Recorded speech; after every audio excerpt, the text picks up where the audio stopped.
on labor and employment through meaningful collaboration and cooperation towards promoting evidence-based policymaking. The Institute for Labor Studies is guided by its core values: integrity, excellence, public service, innovation, compassion.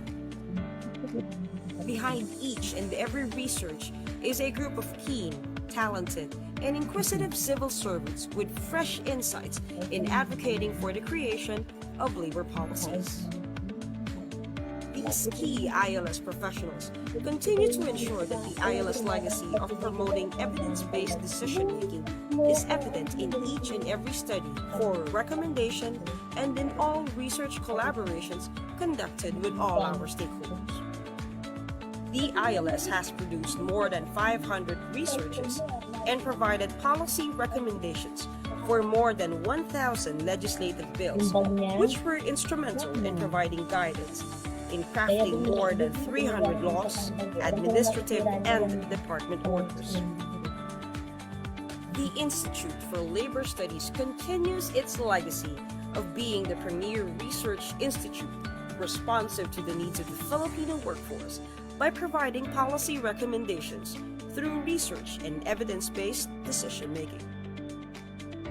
We shall realize this by continuously providing opportunities for our people who are at the heart of our work.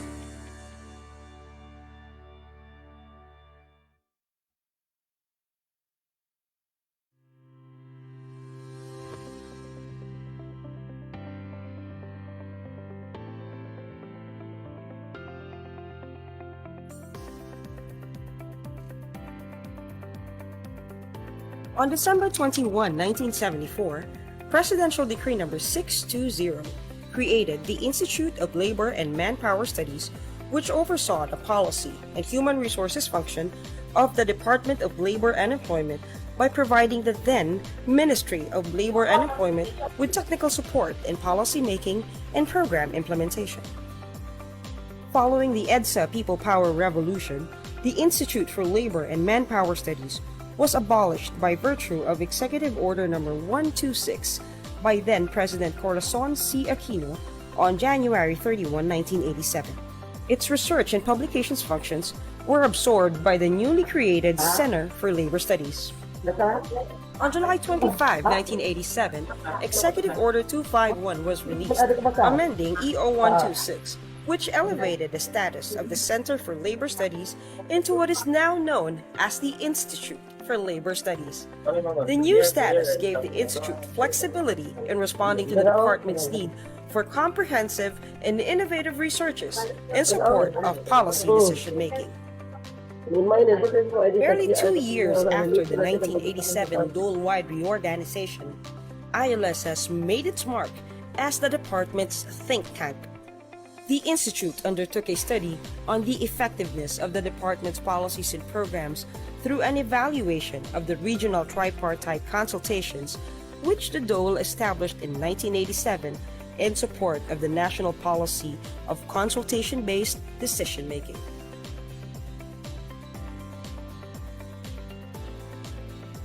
Inspired by its vision of becoming the leading institution in labor and employment research and advocacy, ILS continues its commitment to promote good governance through the delivery of innovative, responsible, competent, and cutting-edge research and technical services along the full breadth of policy development process in the Department of Labor and Employment.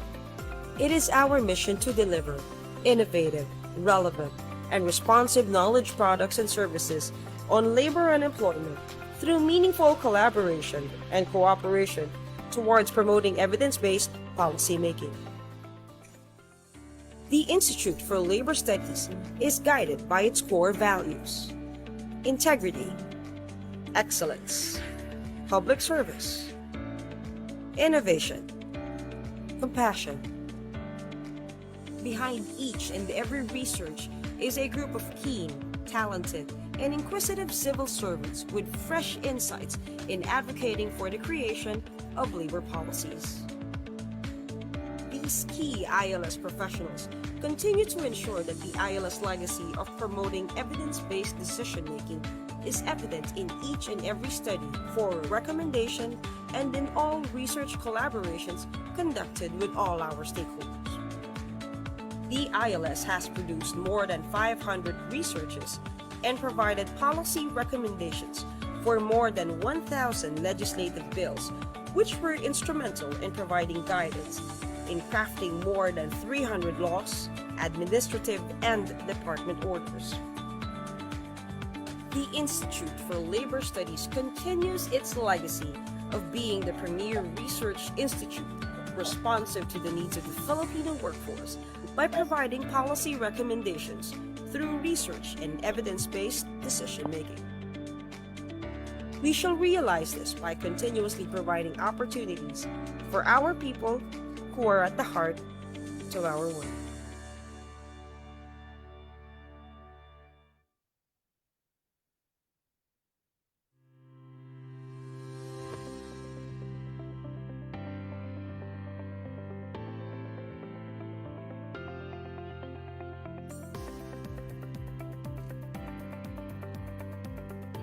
On December 21, 1974, Presidential Decree Number 620 created the Institute of Labor and Manpower Studies, which oversaw the policy and human resources function of the Department of Labor and Employment by providing the then Ministry of Labor and Employment with technical support in policy making and program implementation. Following the EDSA People Power Revolution, the Institute for Labor and Manpower Studies was abolished by virtue of Executive Order Number 126 by then President Corazon C. Aquino on January 31, 1987.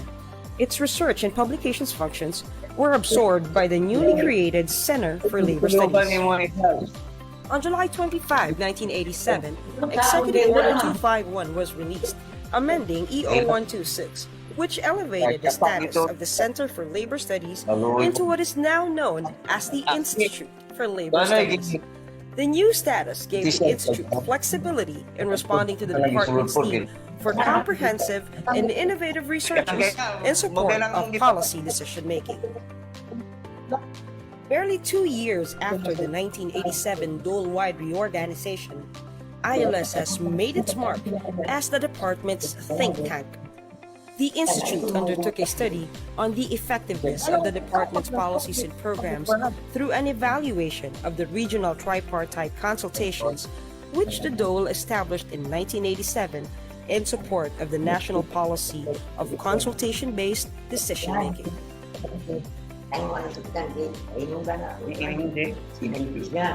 Inspired by its vision of becoming the leading institution in labor and employment research and advocacy, ILS continues its commitment to promote good governance through the delivery of innovative, responsible, competent, and cutting-edge research and technical services along the full breadth of policy development process in the Department of Labor and Employment.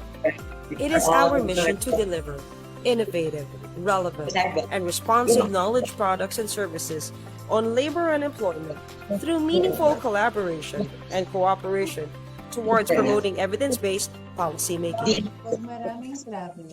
The Institute for Labor Studies is guided by its core values: integrity, excellence, public service, innovation, compassion.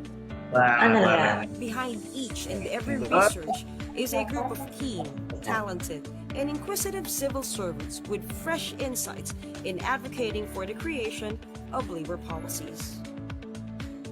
These key ILS professionals continue to ensure that the ILS legacy of promoting evidence-based decision-making is evident in each and every study for recommendation and in all research collaborations conducted with all our stakeholders. The ILS has produced more than 500 researches and provided policy recommendations for more than 1,000 legislative bills, which were instrumental in providing guidance in crafting more than 300 laws, administrative, and department orders. The Institute for Labor Studies continues its legacy of being the premier research institute responsive to the needs of the Filipino workforce by providing policy recommendations through research and evidence-based decision-making. We shall realize this by continuously providing opportunities for our people who are at the heart of our work.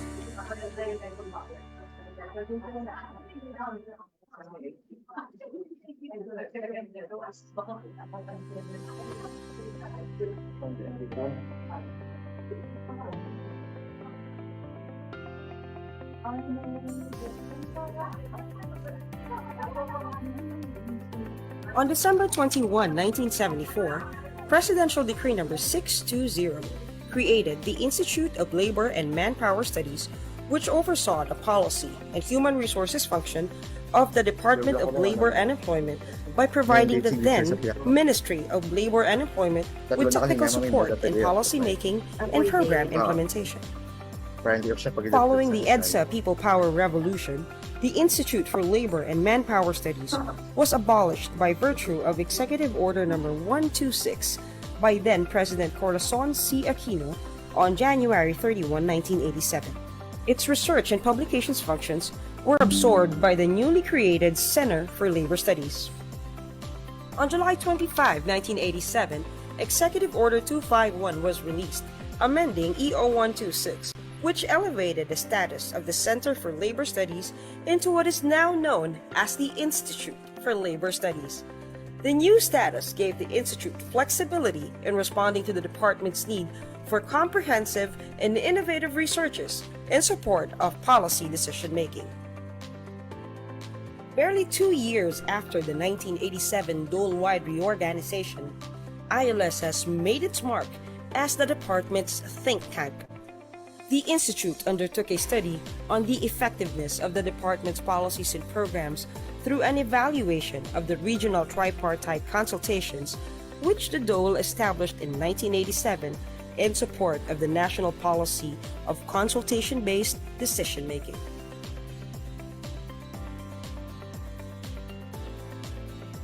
Inspired by its vision of becoming the leading institution in labor and employment research and advocacy, ILS continues its commitment to promote good governance through the delivery of innovative, responsible, competent, and cutting-edge research and technical services along the full breadth of policy development process in the Department of Labor and Employment.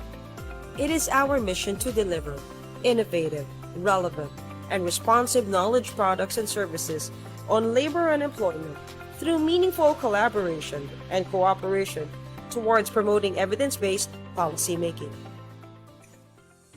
The Institute for Labor Studies is guided by its core values: integrity, excellence, public service, innovation, compassion. Behind each and every research is a group of keen, talented, and inquisitive civil servants with fresh insights in advocating for the creation of labor policies. These key ILS professionals continue to ensure that the ILS legacy of promoting evidence-based decision-making is evident in each and every study for recommendation and in all research collaborations conducted with all our stakeholders.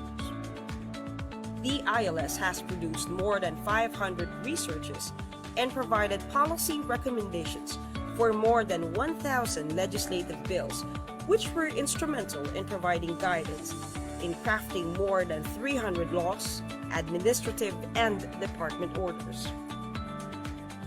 The Institute for Labor Studies continues its legacy of being the premier research institute responsive to the needs of the Filipino workforce by providing policy recommendations through research and evidence-based decision-making.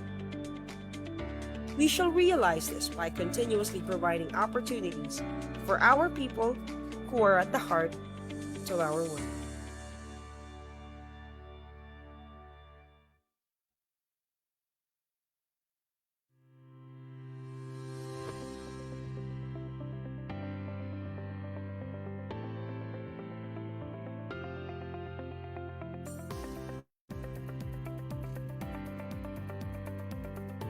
On December 21, 1974, Presidential Decree Number 620 created the Institute of Labor and Manpower Studies, which oversaw the policy and human resources function of the Department of Labor and Employment by providing the then Ministry of Labor and Employment with technical support in policy making and program implementation.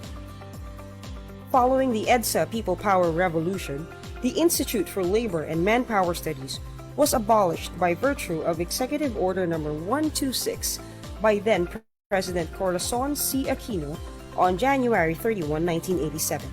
Its research and publications functions were absorbed by the newly created Center for Labor Studies. On July 25, 1987, Executive Order 251 was released, amending EO 126, which elevated the status of the Center for Labor Studies into what is now known as the Institute for Labor Studies. The new status gave the Institute flexibility in responding to the department's need for comprehensive and innovative researches in support of policy decision-making. Barely 2 years after the 1987 dole-wide reorganization, ILS has made its mark as the department's think tank. The Institute undertook a study on the effectiveness of the department's policies and programs through an evaluation of the regional tripartite consultations, which the DOLE established in 1987 in support of the national policy of consultation-based decision-making.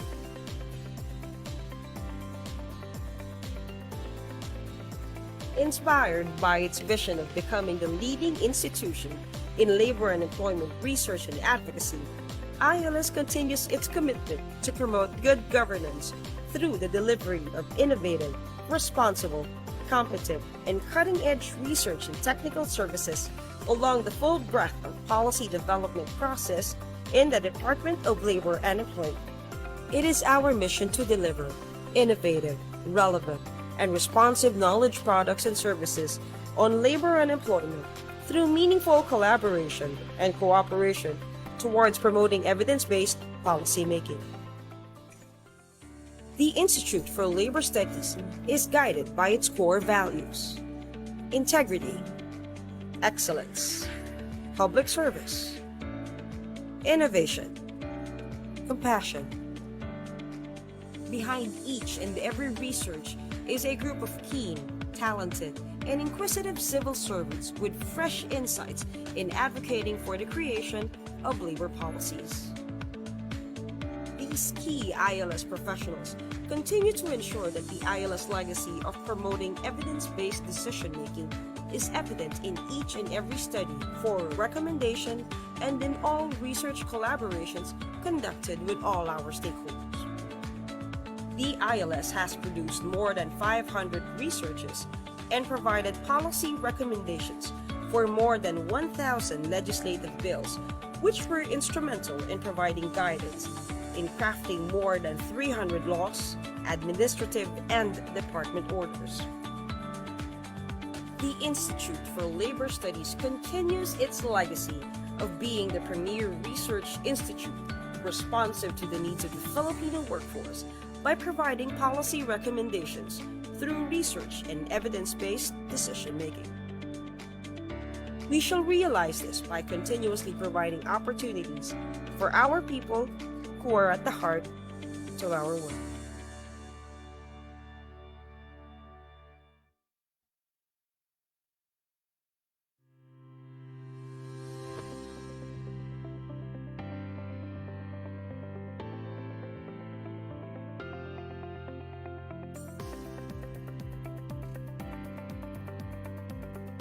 On December 21, 1974, Presidential Decree Number 620 created the Institute of Labor and Manpower Studies, which oversaw the policy and human resources function of the Department of Labor and Employment by providing the then Ministry of Labor and Employment with technical support in policy making and program implementation. Following the EDSA People Power Revolution, the Institute for Labor and Manpower Studies was abolished by virtue of Executive Order Number 126 by then President Corazon C. Aquino on January 31, 1987. Its research and publications functions were absorbed by the newly created Center for Labor Studies. On July 25, 1987, Executive Order 251 was released, amending EO 126, which elevated the status of the Center for Labor Studies into what is now known as the Institute for Labor Studies. The new status gave the Institute flexibility in responding to the department's need for comprehensive and innovative researches in support of policy decision-making. Barely 2 years after the 1987 Dole-wide reorganization, ILS has made its mark as the department's think tank. The Institute undertook a study on the effectiveness of the department's policies and programs through an evaluation of the regional tripartite consultations, which the Dole established in 1987 in support of the national policy of consultation-based decision-making.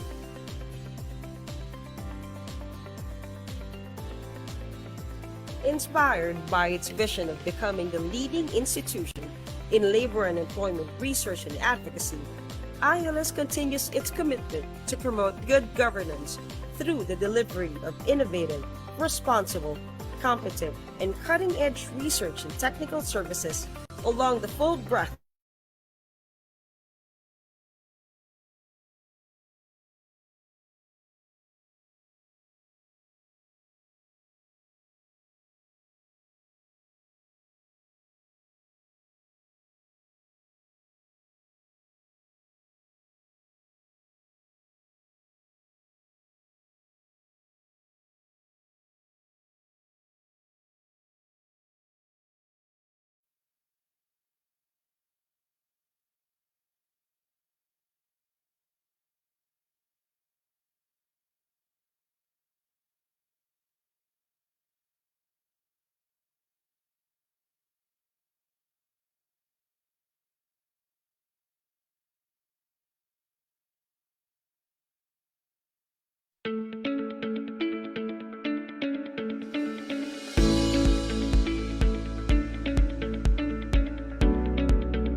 All right. Magandang umaga po sa ating lahat. I hope I am loud and clear. Sa ating mga attendees po from Zoom and sa mga nakasubaybay po sa ating Facebook Live, welcome to the ILS public webinar titled Mapping the Workforce Insights on Labor Force Surveys and Labor Market Trends. My name is Marvin from the Institute for Labor Studies Advocacy and Publications Division, and I will be your host for this morning. And ngayong araw po ay pag-uusapan po natin ang mga mahalagang usapin patungkol sa labor and employment statistics and trends on the labor market. So today, we are joined by esteemed resource speakers from the Bureau of Local Employment and Philippine Statistics Authority who will share insights on current labor and employment statistics, labor force measurement standards, and their implications to the labor market and policy decision making. So before we start, no, jump pack po tayo for this morning. So maraming salamat po sa ating mga Zoom attendees and may mga ilang din participants na hindi na po nakaabot since limited lang din po yung capacity ng ating Zoom. Pero you can also watch the live stream of our webinar at our ILS Facebook page. So again, maraming salamat po for attending this morning's webinar. So mag-roll call lang din po ako ng ilan sa mga attendees po natin na present dito sa Zoom. So we have attendees from the BLR.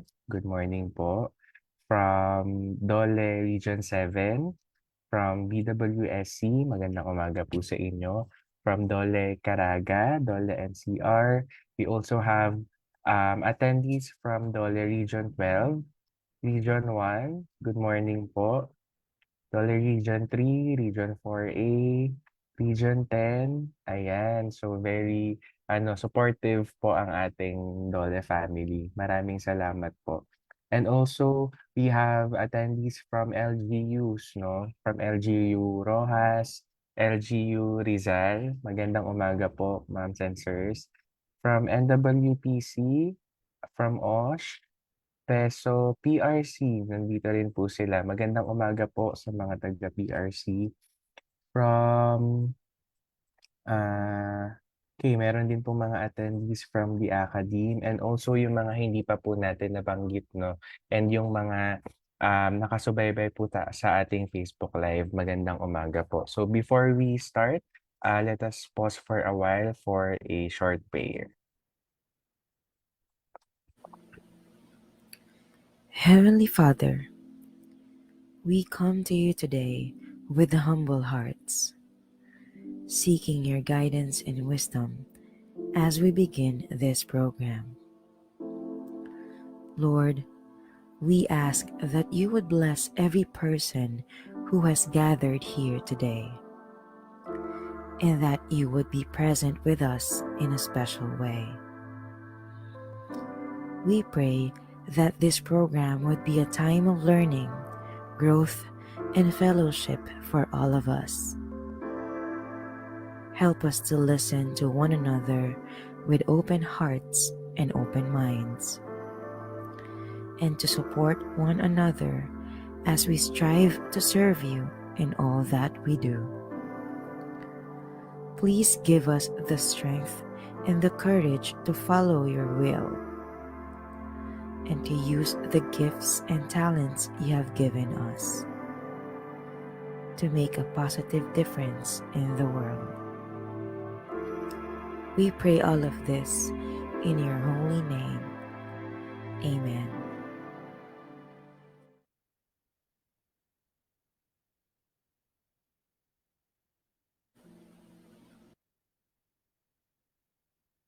So maraming salamat po. And again, tulad po ng sinabi natin kanina, no, ang discussion po natin ngayong umaga ay iikot sa labor and employment statistics, pati na rin yung mga labor and employment labor force measurement standards and their implications to the labor market and policy decision making. So this webinar po will also serve as a platform to solicit insights from experts in the field to generate recommendations supporting the development of labor and employment policies that align more closely with the Philippine labor market.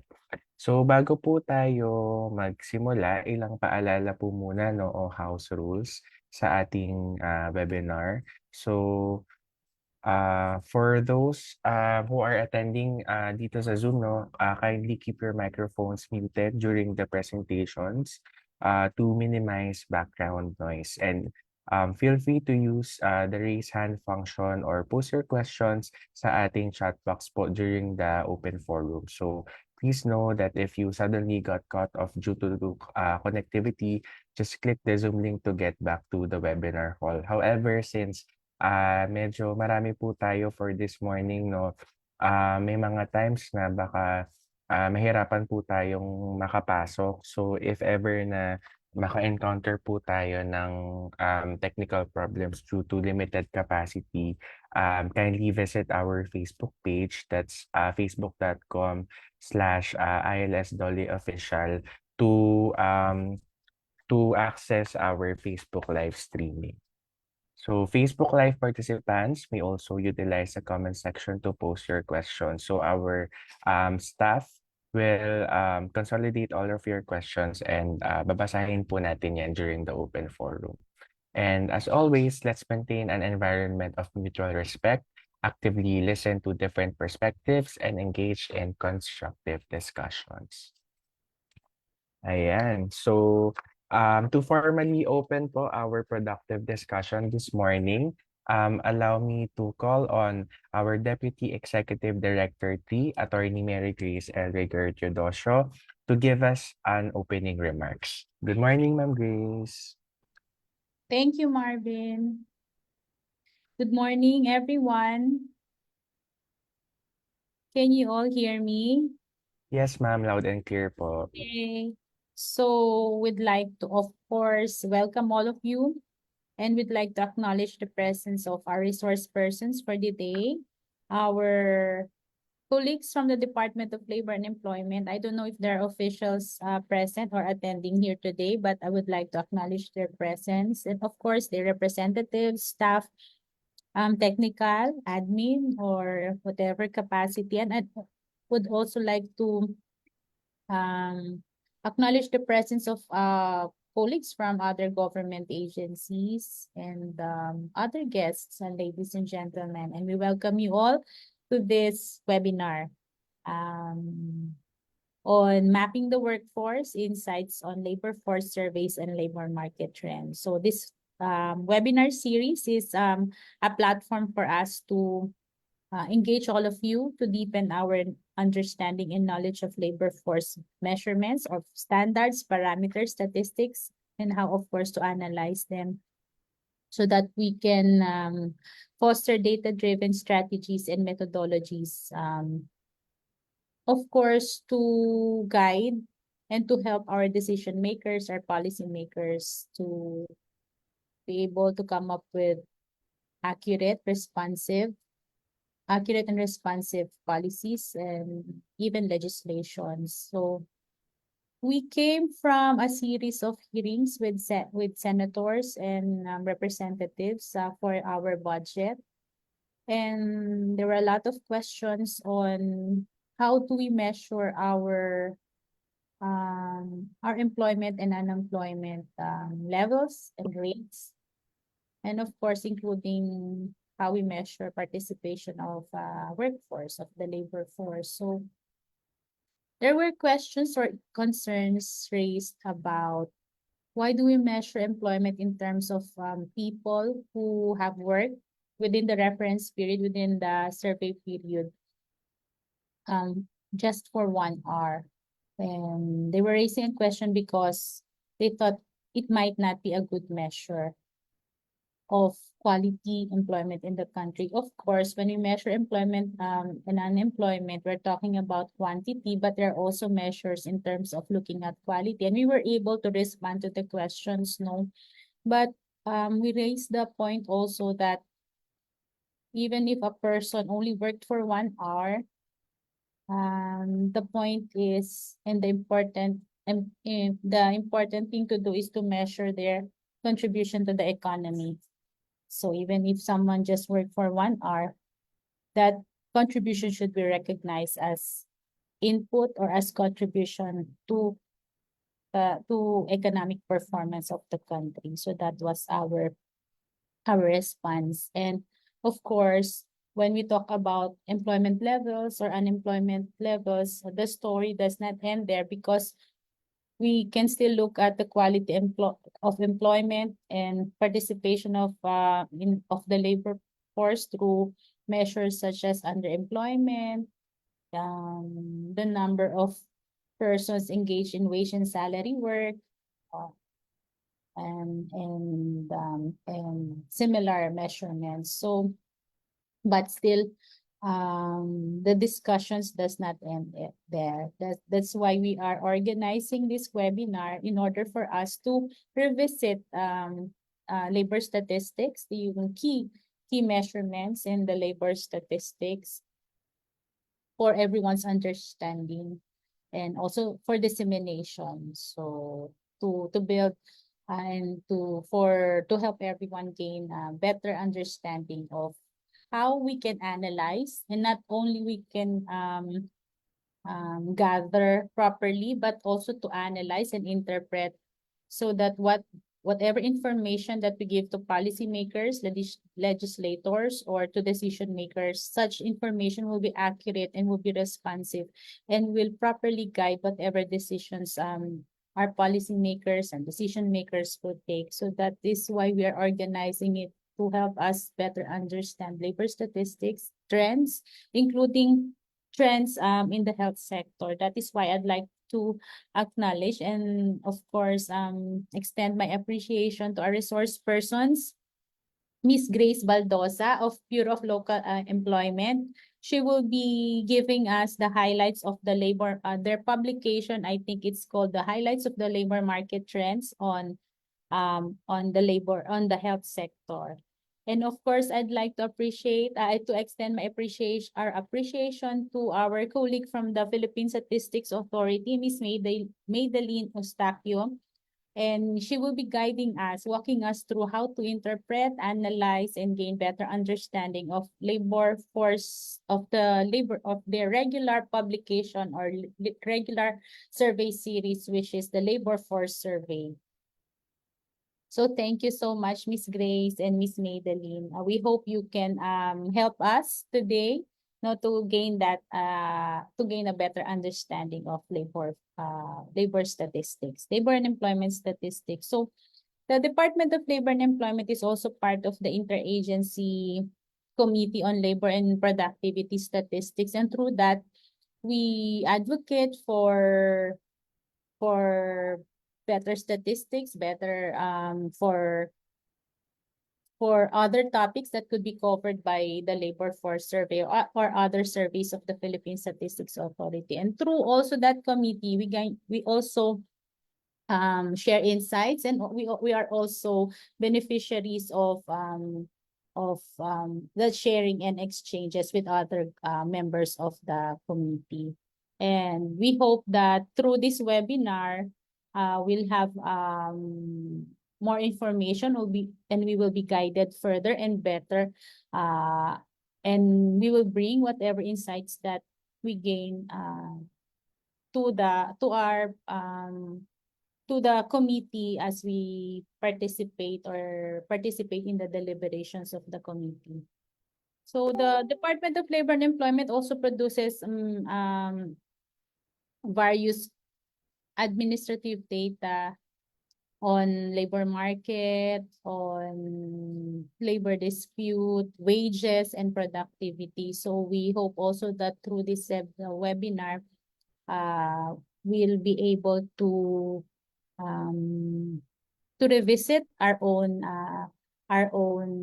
system, labor market information system, as well as gathering and collecting and processing our administrative data. So thank you all for attending this webinar, and we hope in the future we can sustain this, and we can transform this into a regular series, in order for us to always be kept abreast of latest trends on latest labor statistics, and including methods and processing of such statistics. So to all participants, we hope you find immense value in today's discussion. So I encourage you to actively engage during the open forum. We'll have an open forum later, and we will appreciate sharing of insights and perspectives. And I would like to thank those who organized this webinar, our Advocacy and Publications Division, and of course, supported by the IT, supported by our IT unit. So good morning and thank you once again. Thank you so much po, Ma'am Grace, for your message. So indeed, no, the power of statistics in evidence-based policy making is very crucial to policymakers for effective public governance. So in the context po of our labor market, statistics play an even more critical role, providing a clear picture of workforce dynamics, skills gaps, and the evolving needs of our Filipino workforce. And speaking of labor market, we have invited today the Bureau of Local Employment to present the highlights of the Labor Market Trends Health Labor Market Analysis Report 2023. So without further ado, allow me to introduce our first speaker. Ms. Grace Baldosa is the Chief of the Labor Market Information Division of the Department of Labor and Employment, Bureau of Local Employment. She leads the collection, analysis, and dissemination of information relative to the efficient functioning of the labor market for various end users, such as policymakers and job seekers. She also manages the implementation of public employment programs on national skills registration and LMI systems. Ms. Baldosa's team also serves as the lead focal for various interagency initiatives, including PQF National Coordinating Council, PSF Council, National Innovation Council, Green Jobs Committee, and the Digital Workforce Competitiveness Council, among others. She has also led the series of national implementation of DOLE's adjustment measures programs for the K-12 transition, Boracay Island rehabilitation, and the COVID-19 pandemic. She is an honors graduate of the University of the Philippines Open University's Master in Development Communication and cum laude of the University of Santo Tomas Bachelor of Arts in Communication Arts. She served as a member of the experts panel for the National Certificate for Public Employment Services and has certifications on career development support, national employment policies, and labor market information systems from the International Training Center of the International Labor Organization. Everyone, let's all give a virtual round of applause to Ms. Grace Baldosa. Good morning, ma'am. Good morning, Sir Marvin. Good morning, DED Grace. Thank you for inviting the Bureau of Local Employment to this forum. My presentation would focus on our labor market trends report, which focus on our health sector or health labor market. Annually, the BLE produces the labor market trends report to feature some of our emerging or what we call trending sectors. And for this publication, we shifted our focus to our human resources for health. So this publication was also presented to the Human Resources for Health Network, as well as to the NEDA Social Development Committee. So I would delve into the intricate details of this report, which focus on the dynamics of our human health sector, shedding light on the crucial aspects of the supply and demand sides, influential factors, and government interventions. And as we know, the COVID-19 pandemic has underscored the indispensable role of our HRH, or Human Resources for Health. And in facing the challenges brought about by the pandemic, our healthcare system relied heavily on the dedication and resilience of our medical frontliners. And their tireless efforts in combating the virus amidst unprecedented challenges highlighted the critical need also for policies and programs to strengthen our HRH and ensure that there is uninterrupted healthcare services. So my presentation would focus on these 8 important topics. Next slide, please. First is on, I will provide you a brief background of the report, the method and data sources, our HRH supply side, our HRH demand side, the transformation of the health worker or nature of health worker in the Philippines, related issuances in the health sector, the development plans related to it, and our proposed ways forward. So as a brief background, taking off from the pandemic, as mentioned earlier, in this slide, we show you the next slide, please. The background is focused on the critical role of the HRH, where the health system of the country was exhausted from the medical from the pandemic, where our health frontliners experienced fatigue with diminished with infections and deaths among their ranks also. And since then, various government agencies have started to develop policies and programs that will support our HRH to ensure that there is continuous delivery of health services. And during the pandemic, it tells a story also, a different side of the story about the labor market, as the gap between the demand and the supply grows, and people's access to healthcare needs and as well as their healthcare quality also drop. And this report describes the supply and demand side of the human health sector, the factors that influence the demand and the supply side, and the government interventions as mentioned earlier. And the goal of this report is to help policymakers, institutions, and stakeholders to make better decisions for the human health sector, in building the resilience of the Philippine society and our health systems also to respond to disasters caused by natural or artificial hazards, as well as related environmental, technological, or biological hazards and risks. On the methodology, next slide, please. For the supply side, we have a mix of the latest available primary and secondary sources. Next slide, please. On the supply side, you would see that the side of the HRH labor market mainly refers to the availability of our workers. The report covers the estimated number of registered health and allied professionals, those with valid professional identification cards as are regulated by the PRC, and the assessed and certified in health and health-related qualifications by certification as provided by TESDA as well as the DOH. And moreover, the top 10 health-related applicants registered was extracted from our PESO Employment Information System being managed by the DOLE Bureau of Local Employment. On the demand side, there is also the labor market. This refers to the availability of jobs, and we refer to the health-related vacancies as listed or extracted also from the data gathered from our PACE, the PESO Employment Information System, as well as JobStreet. Pinapasali si Sir Lim, Patricia Balad daw from IAS. All right, so next slide, you will see that for the Kaya supply nga kasi puno na eh. Yung speaker namin hindi makapasok. Hindi, wala nang pwede isip. Sorry, sir. Okay. So from 2019 and 2021, an analysis of certification rates across various sectors revealed distinct trends, most specifically certifications for emergency medical services 2, massage therapy, as well as wellness massage, or what we know HELOT, experienced a clear upward trend indicating a growing demand or interest in these fields.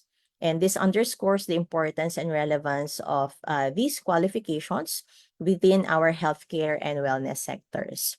And conversely, certification rates for barangay health services, biomedical equipment services 2, and caregiving 2 declined during the same time frame. And while the exact reasons for this decrease require further investigation, possible reasons include shifting priorities, changes in industry demand, and modifications in certification requirements.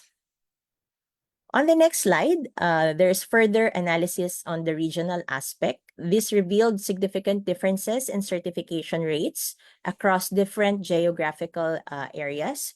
Regions 7, Caraga, and the ARMM experienced a notable increase in certifications for health and health-related qualifications, This indicates a positive trend towards skills development and capacity building in these specific regions. And this growth underscores the importance of investing in healthcare education and training initiatives to enhance the quality of healthcare services and also definitely promote public health outcomes. And in contrast, Mimaropa, Cordillera Administrative Region, and Region 12 witnessed a decline in certification rates during the same period. While the reasons for their decline likely vary across regions, it underscores the need for targeted interventions and support mechanisms to address potential barriers to certification and also to promote skills development in these areas. And the observed trends in certification rates underscores the dynamic nature of workforce development and the evolving landscape of healthcare and wellness industries. And by understanding these and responding to these trends, we can effectively allocate resources and tailor training programs to better equip our workforce towards increasing their capacity, competence, and competitiveness in the region. On the next slide, you would see also that the Philippine healthcare sector has made strides in bolstering our professional workforce, but challenges still persist in achieving an optimal doctor-to-population ratio endorsed by the World Health Organization or the WHO. And drawing insights from the administrative data by the Professional Regulation Commission and the TESDA, we unveil the current state of the human resources landscape for this sector. As of 2022, the PRC recorded a substantial number of registered health and allied professionals, totaling to 1.5 million individuals. And notably, nurses constitute the largest contingent, and they are at 914,000, followed by midwives and physicians.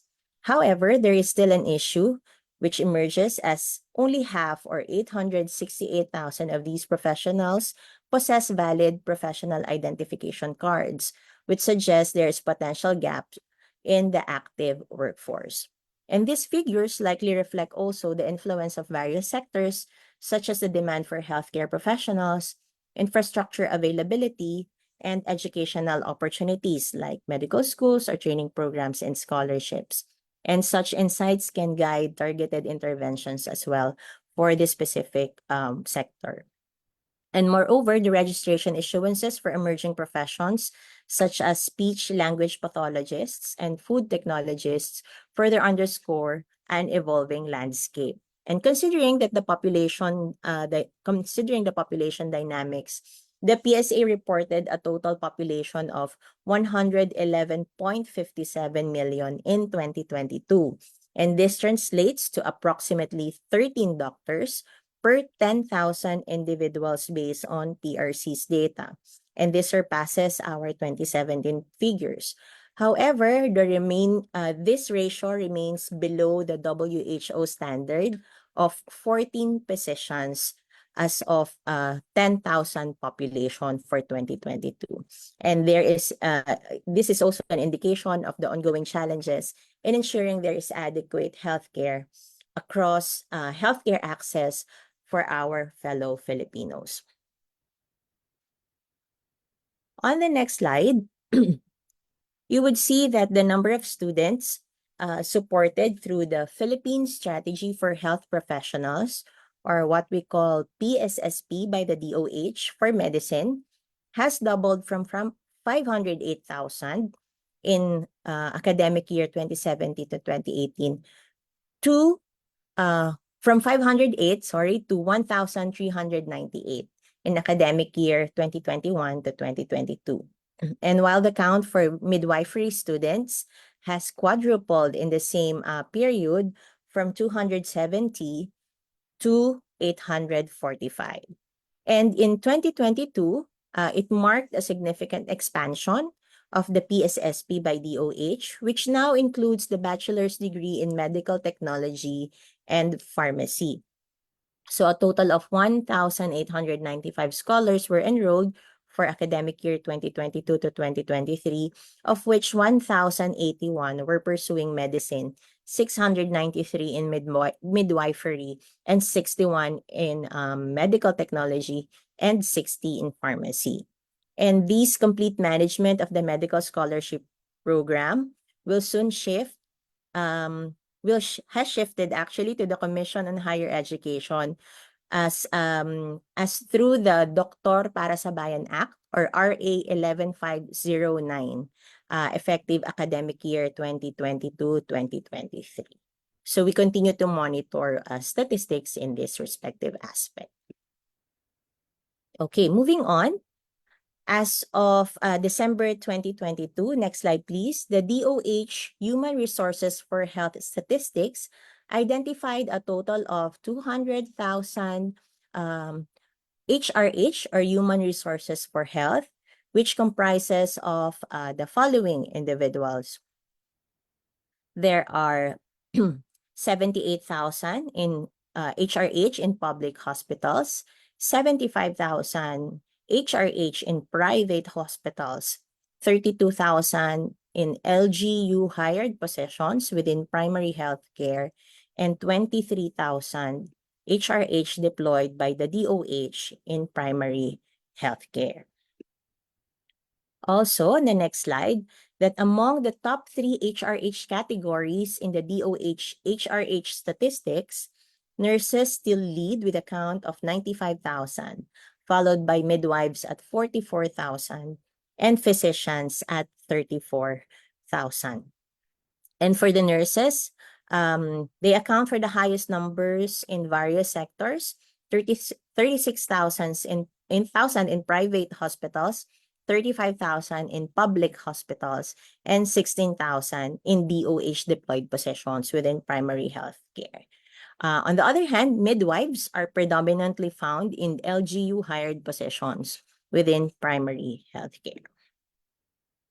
Okay, in terms of regional aspect, next slide please. The National Capital Region still holds the highest count of HRH, totaling to 43,593, followed by Region 4A or Calabarzon with 21,588, and Region 3 or Central Luzon with 18,588.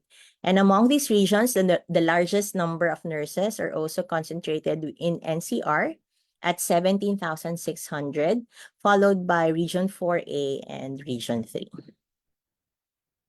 Okay, on the next slide, you would see still for the supply side of HRH.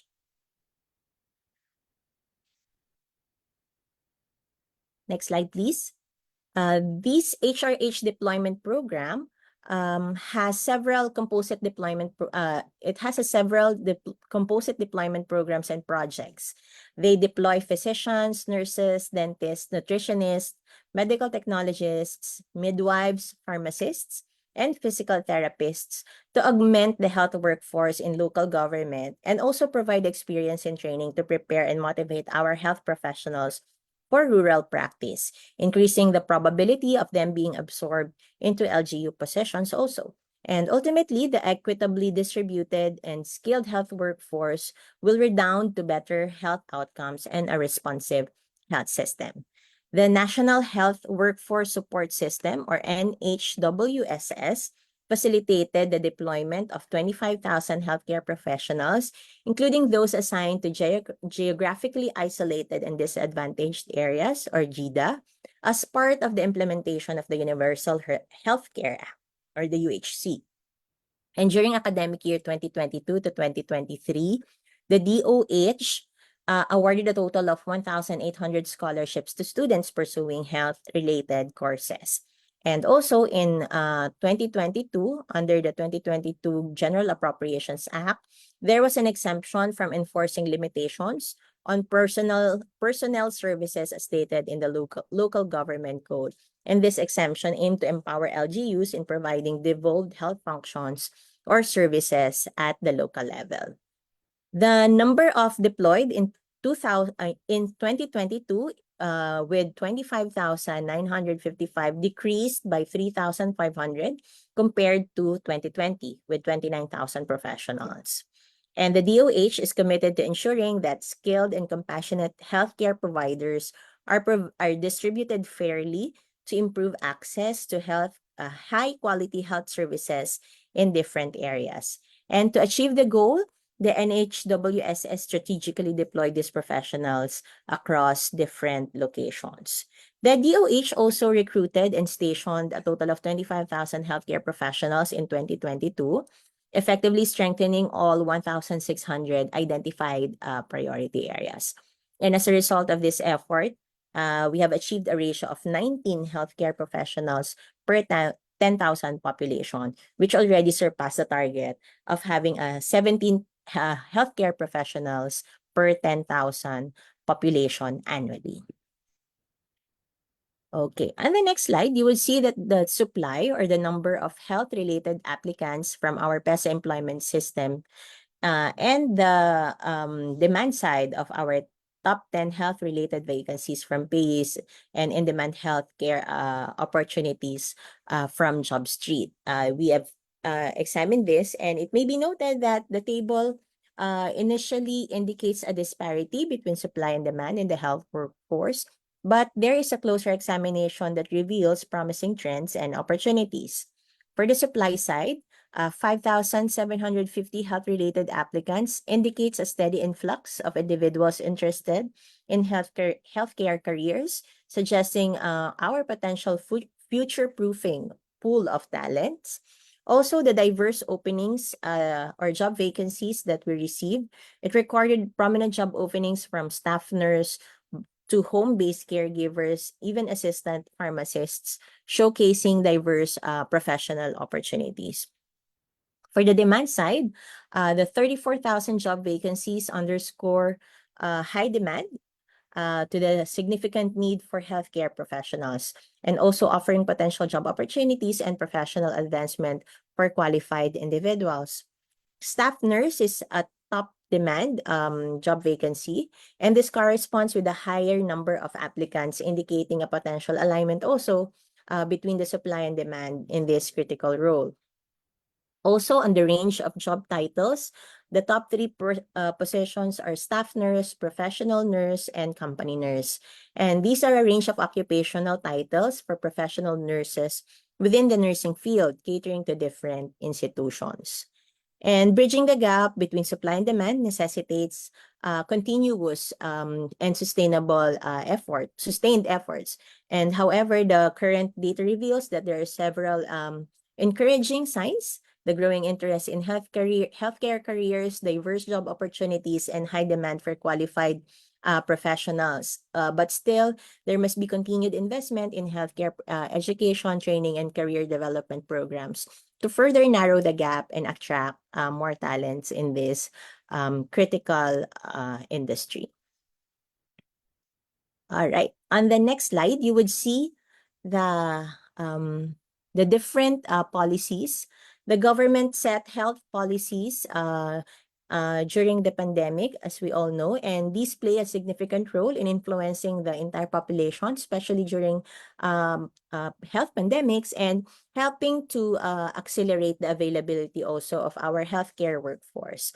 And in response to the COVID-19 pandemic, there's several policies that have been implemented to cater to the needs of our health workforce. And these policies include guidelines for categorizing healthcare workers based on their risk of COVID-19 exposure, the operational guidelines for certifying the competencies of primary healthcare workers, supplemental guidelines for grant of health emergency allowances, which, as we know from the news, there is still some ongoing talks on this aspect, guidelines for the grant of COVID-19 allowances based on risk exposure levels, dissemination of manual for primary care managers, the omnibus guidelines on minimum public health standards for safe reopening, and administrative orders granting hazard duty pay, and special risk allowances to healthcare workforce in the front lines. And similar to other professions, on the next slide, you would see that this section illustrates the transformation in terms of the duties and responsibilities of our HRH workers, brought about by the evolution of work. From the provision of health-related services in clinics and hospitals, HRH workers can now offer telemedicine and digital health. And moreover, the HRH workers were also expected to be involved in policy development in the context of public health, which involves the creation and implementation of laws, regulations, guidelines, and strategies aimed at improving the overall health of individuals and communities. For telemedicine and digital health, the Philippines is rapidly adopting digital healthcare technologies through telemedicine platforms, electronic prescriptions, even wearable devices to monitor our health. And this is in response to movement restrictions and also aims to improve access to healthcare services. However, concerns about data security and privacy have also emerged due to the handling of personal health data, which we know are sensitive personal information. To promote the adoption of digital health services, the WHO also emphasizes the importance of digital literacy and training for our healthcare workers, as well as government incentives.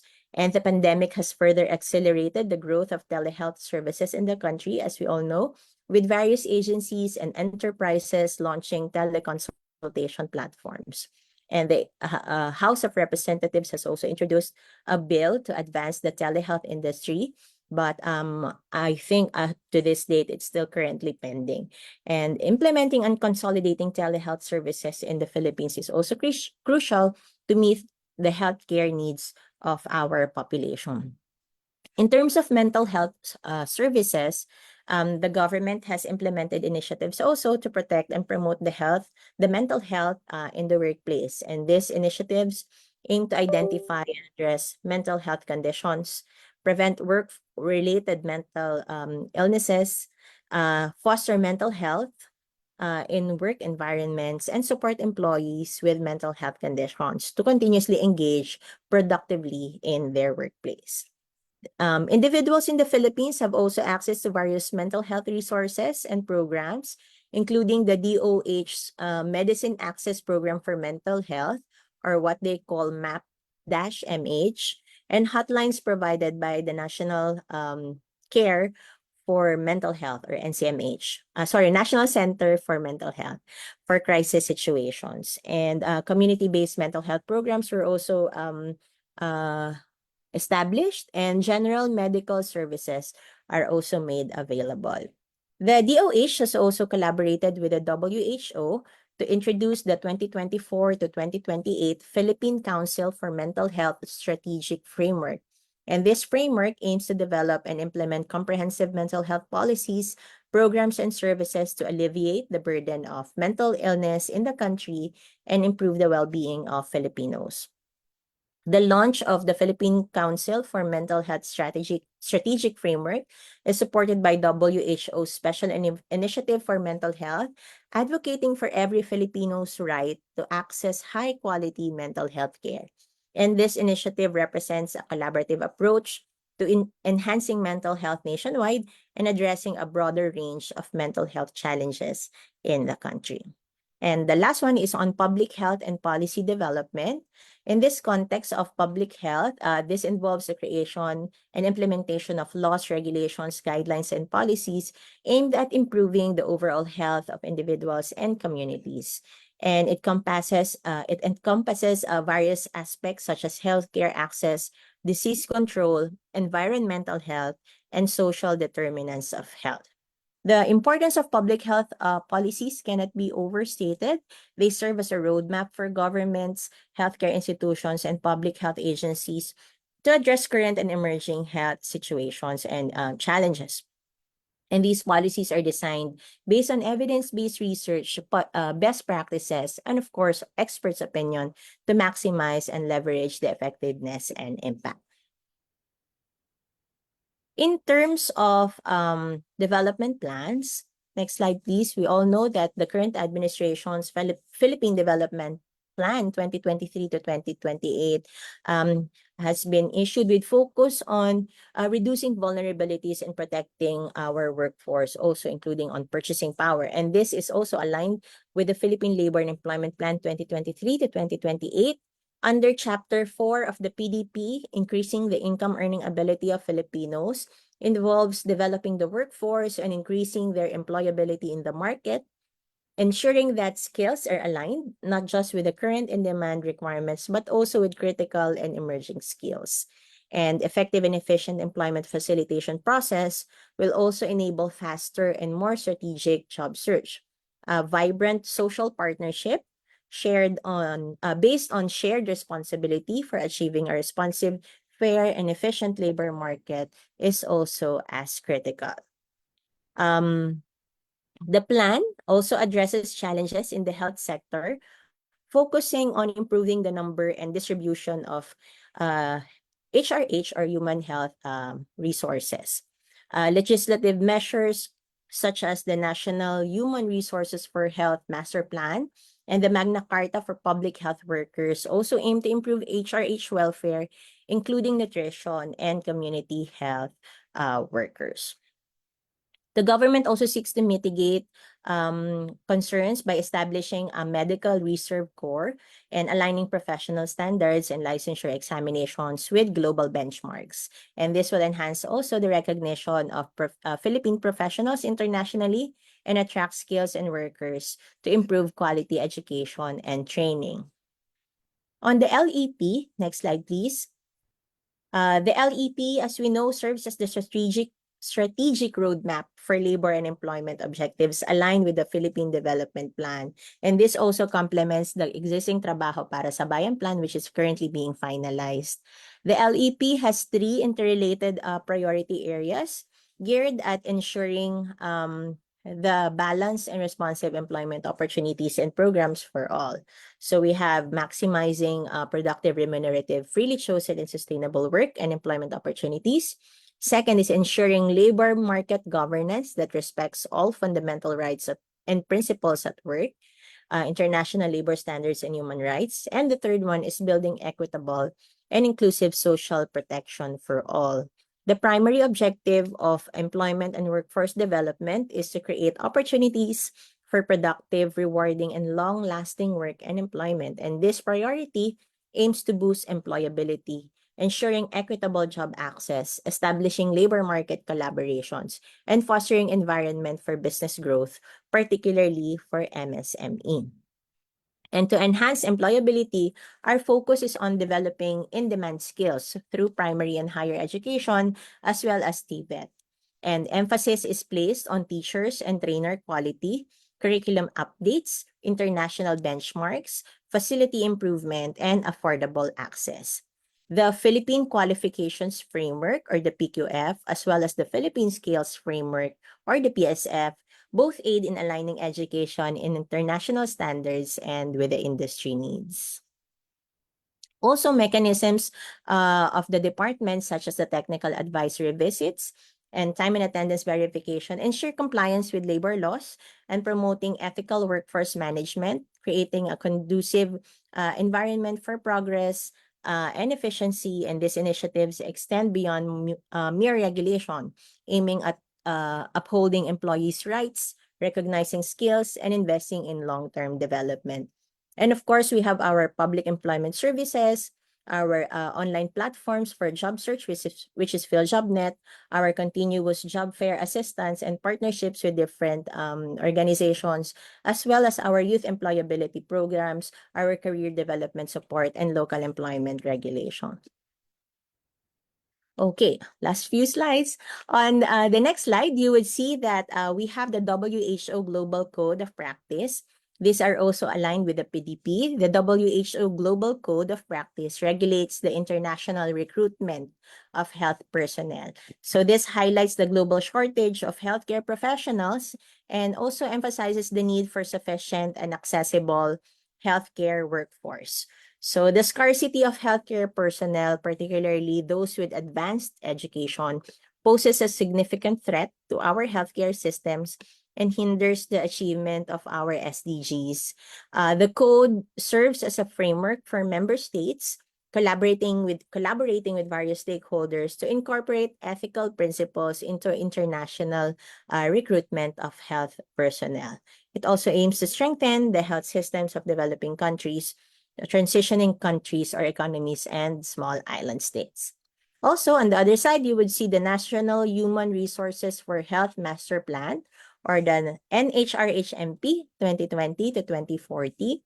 This aims to guide the management of HRH in the Philippines with the goal of achieving universal health care.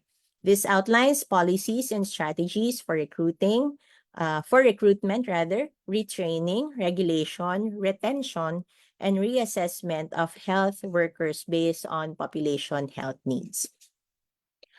On the next slide, you would see the DOH's 8-point action agenda.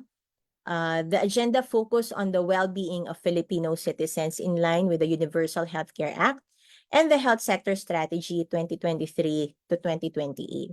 And this agenda comprises 3 categories: bawat Pilipino, bawat komunidad, at bawat health worker, addressing individual health, community health, and of course, the health workers' welfare. The DOH aims to address lifestyle diseases, infectious diseases, mental health, environmental health, health promotion, pandemics, disaster, and even biosecurity. And for health workers, the agenda emphasizes fair compensation, decent work conditions, and benefits. And implementation is based on the comprehensive National HRH Master Plan to address the scarcity and migration of nurses. Additionally, the DOH aims to address, to strengthen disease surveillance, epidemic response, disaster risk reduction, and preparedness for future pandemics. It will also establish the Philippine CDC with a Virology and Pandemic Preparedness Center, dedicated hospital wings for infectious diseases, and additional fellowships for infectious diseases. The agenda involves establishing comprehensive and sustainable national health security plans. Additionally, looking at biosafety laboratories and genome centers nationwide. And developed by the DOH, next slide, is the National Objectives for Health, as mentioned earlier, or the NOH. This is the blueprint, next slide please, of the health sector for its medium-term strategy anchored on the 8-point action agenda. Sa Healthy Pinas, bawat buhay mahalaga. I'm sure you've seen that. The agenda encompasses 6 building blocks of the healthcare system. Next slide, please. On financing, service delivery, human resources, information systems, access to essential medicines and technology, leadership and governance even, along with a very critical concern on social determinants of health. On the next slide, you would see the different health policies crafted by the DOH that impact our population. These policies undergo a health policy process encompassing formulation, implementation, monitoring and evaluation, and advocacy. And for 2023, these are the different policies issued by the DOH. There is also a DOLE DOH CSC Joint Administrative Order number 2023-0001, titled National Policy Framework on the Promotion of a Healthy Workplace.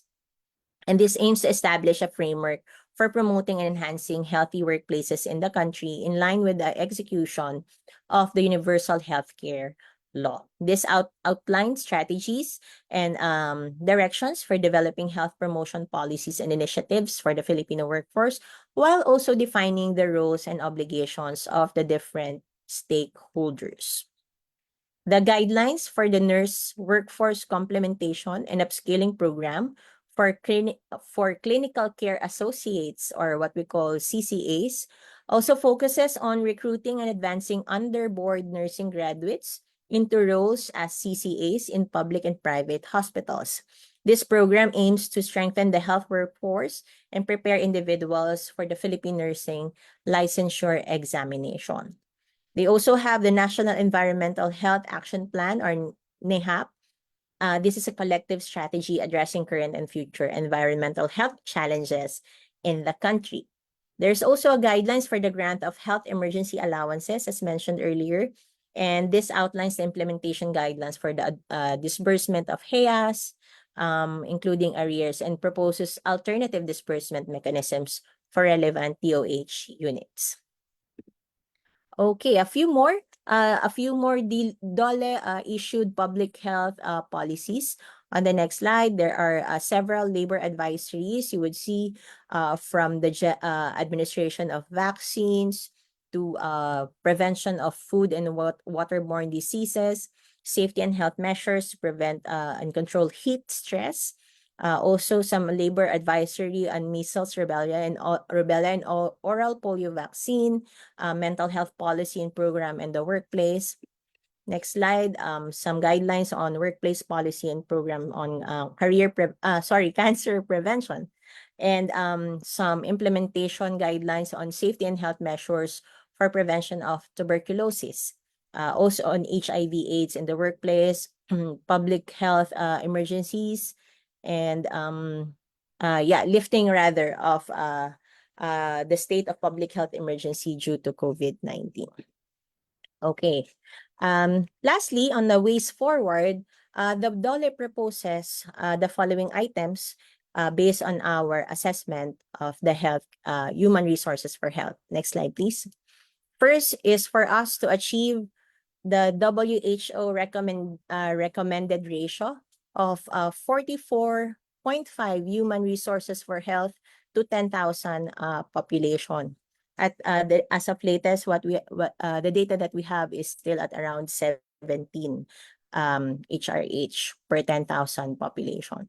Second is to expand scholarships with enforceable return service agreements that also offer incentives to our health professionals. And lastly is to standardize health workers' positions and competitive compensation, benefits, and incentives, such as supporting career progression, standardized decent compensation and benefits, recognition and reward system to improve job satisfaction and motivation, especially to our local chief executives to support this advocacy. The DOLE remains committed and has been actively participating in the human resources for health.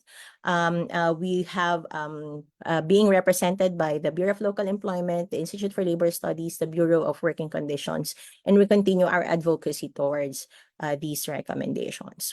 And lastly, we encourage you to visit our, next slide, please. We encourage you to visit our website where you would see or you can download or access this report, the 2023 Labor Market Trends on Health and Labor Market Analysis, published in March 2024. You can also scan the QR code and you can check our different other publications. We have the Jobs and Labor Market Forecast. We have our labor market profile. We also have our labor market updates based on our administrative data of the PES Employment Information System.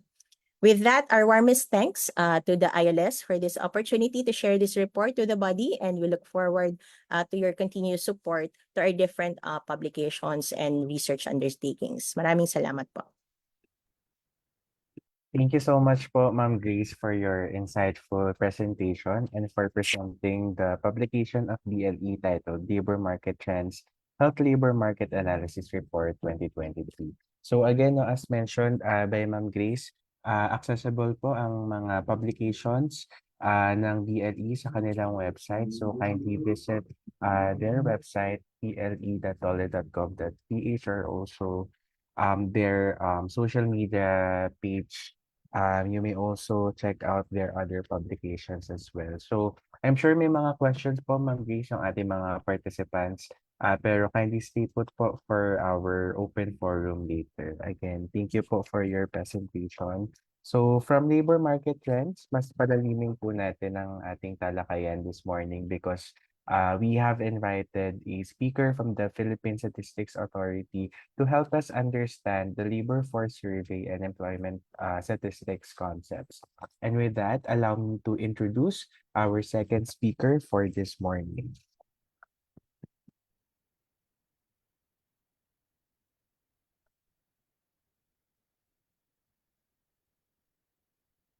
So, Ms. Madeline G. Eustachio is a graduate of Bachelor of Science in Economics from the Polytechnic University of the Philippines. She is currently holding a position of Senior Statistical Specialist of the Social Sector Statistics Service Labor Supply Statistics Division at the Philippine Statistics Authority. Ms. Eustaquio is part of the technical staff of the conduct of the Labor Force Survey, or LFS, which aims to provide a quantitative framework for the preparation of plans and formulation of policies affecting the labor market. She was also one of the technical staff who leads in the generation, compilation, and updating of statistics and key employment indicators. Everyone, let's give a virtual round of applause to Ms. Midalyn G. Eustaquio for her presentation titled Labor Force Survey and Employment Statistics Concept. Good morning, ma'am. Good morning, Marvin. Thank you for the invitation. Uh, Good morning to all participants from the Department of Labor and Employment, as well as from the ILS and other guest participants po. So I'll be providing a short or a brief discussion about the labor force survey. So I'll be giving you an overview on this. So this is one of the survey undertaken by the Philippine Statistics Authority. Next slide, please. So this will be the outline of my presentation. So giving you a brief background of the labor force survey, the labor market statistic concepts, which includes the concepts and definitions, the estimation we are using for the Philippine labor market statistics, and the taxonomy of the labor force. And then we will be showing you some available data or indicators will be providing the Philippines by the Philippine Statistics Authority. Next slide. So about the labor force survey. So the labor force survey is a nationwide survey of the households conducted by the PSA to gather data on demographic and socioeconomic characteristics of the population. And then this also aims to provide a quantitative framework for the preparation of the plans and formulation of policies affecting the labor market. Next slide. So what are the importance of the labor force survey? So number one, this provides information as basis for the formulation of policies and programs wherein in creation and generation of gainful employment and livelihood opportunities, and then such as projection of human resource requirements and identification of employment and the training needs. So number two, one importance also provides statistics on levels and trends of employment, unemployment, and underemployment of the country and regions. Next slide. So originally po, the LFS was conducted on a quarterly basis, that is during the January, April, July, and October round. So we have approximately 44,000 households, and then the sample size po is sufficient to generate a reliable estimates at the national and regional level. While starting 2021 po, the special rounds of LFS known as the monthly LFS were conducted in response po to the need for the high-frequency data to monitor po yung impacts ng COVID-19 pandemic sa Philippine labor market. So these special LFS rounds are conducted in between the regular rounds of LFS in February, March, May, June, August, September, November, and December. So approximately, we have 11,000 households. Then yung sample size po niya is sufficient to generate reliable estimate at the national level only. While on the other hand, the annual LFS on the other hand, this is a combination po ng results ng monthly and quarterly LFS round using po yung annualized method. So yung estimates po nito at the annual are reliable po hanggang sa provincial and highly urbanized cities or the HUCs. Next slide.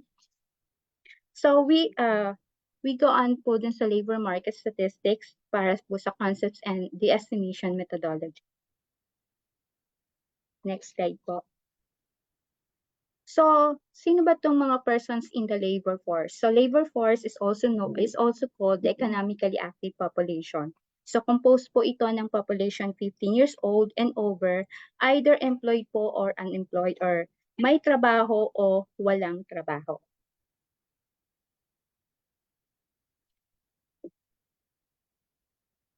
Next slide po. So simply po, ang ating force participation rate, so refers to the proportion of the number of persons in the labor force. So ito yung total number of employed persons plus the total number of unemployed persons. So proportion po ito ng total labor force dun sa total number ng population natin na may edad na 15 years old and over.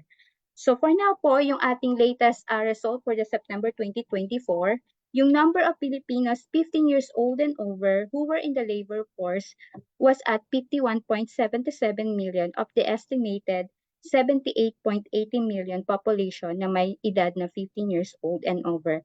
So this only translate na yung labor force participation rate po natin of 65.7% or 657 po ng every 1,000 Filipinos 15 years old and over who were either employed or unemployed. Next slide po.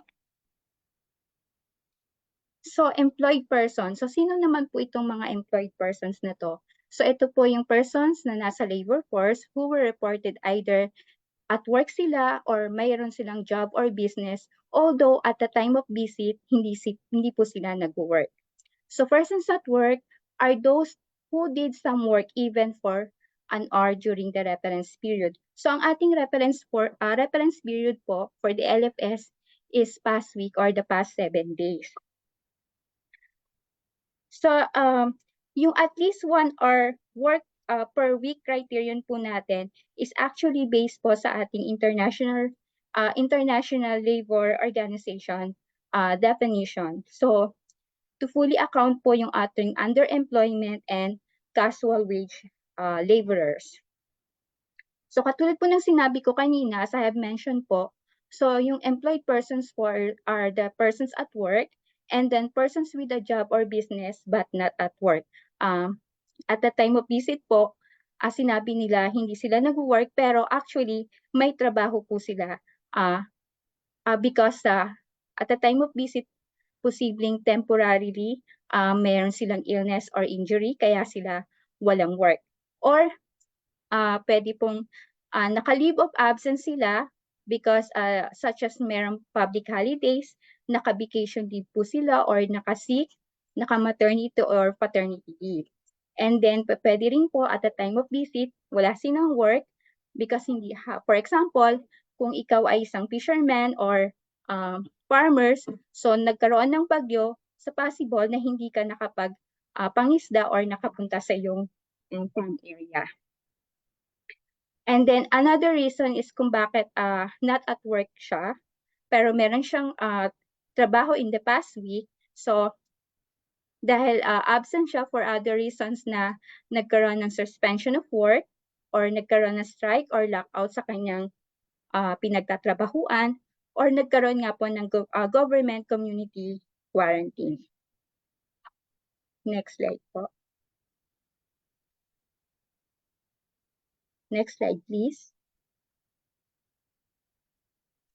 Yan. For the employment rate, so simply ito lang po yung proportion ng number of employed persons to the total number of persons na nasa ating labor force.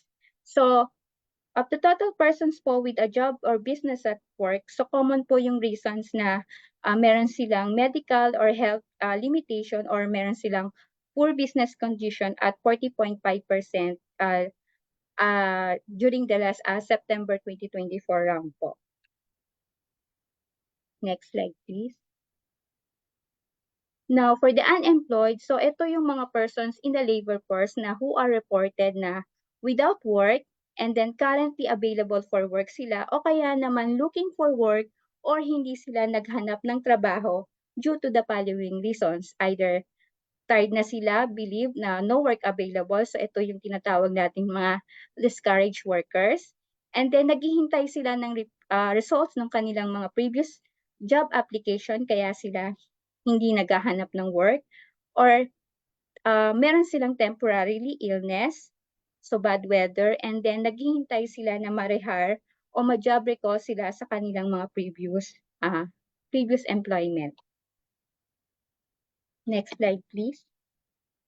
So unemployment rate is the proportion lang po ng number of unemployed persons to the total number of persons in the labor force. So sa ating September 2024 results po, of the total 51.77 million now economically active population po for the 15 years old and over. So 1.89 million po doon ay unemployed, which placed the country's unemployment rate in September 2024 to 3.7%. Next slide po. Now for the underemployed persons, so ito po yung mga employed persons na who express na the desire na magkaroon pa sila ng either na additional hours of work sa kanilang present job, or may desire pa sila na magkaroon ng additional job bukod dun sa kanilang present job. Or di kaya gusto nila talagang magkaroon ng panibagong trabaho na may mas matagal na oras ng pagtatrabaho. Next slide, please. So for the underemployment rate, so ito lang po yung proportion ng underemployed persons sa total employed persons. So for the underemployed persons, estimated at 5.94 million in September 2024. So this number po represented 11.9% po of the total employed persons. Next slide, please. So, sino naman po itong mga not in the labor force? So, persons 15 years old and over who neither employed sila or nor unemployed. So, persons who are not working, tapos not available for work, at hindi sila naghahanap ng trabaho dahil posibleng sila ay bata pa, too old na sila, or retired na sila, or meron silang permanent disability kaya sila hindi naghahanap ng trabaho. O kaya ito po yung mga not in the labor force, ito po yung mga households na ang kanilang reason ay dahil family duties, and then schooling po sila kaya sila hindi naghahanap ng trabaho. Then examples po ng mga not in the labor force, ito po yung mga housewives, students, and then the disabled, or ito yung mga retired persons.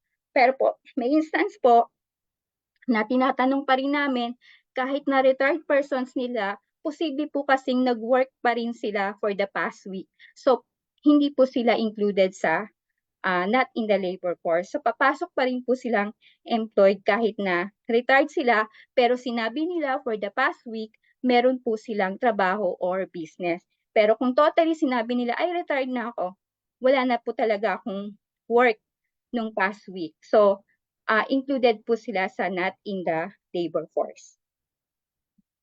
Next slide po. So, naulit lang po. Sorry po. Next slide po. So, ito po yung taxonomy ng ating, to fully understand po, taxonomy po ng ating labor force.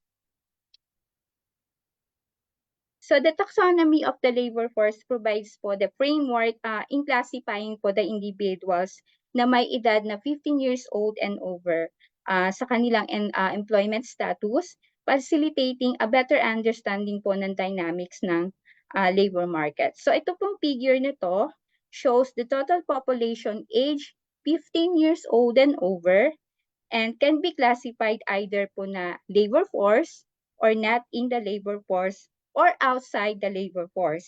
So, yung individuals po na who are in the labor force, either employed po sila, as I mentioned earlier, either employed po sila or unemployed. So, ito pong mga employed persons include those with job or business, while naman pong itong mga unemployed persons include those without job or business, or maybe nagsisik po sila or not seeking for work. So, but available po sila if of work is if opportunities po is arise.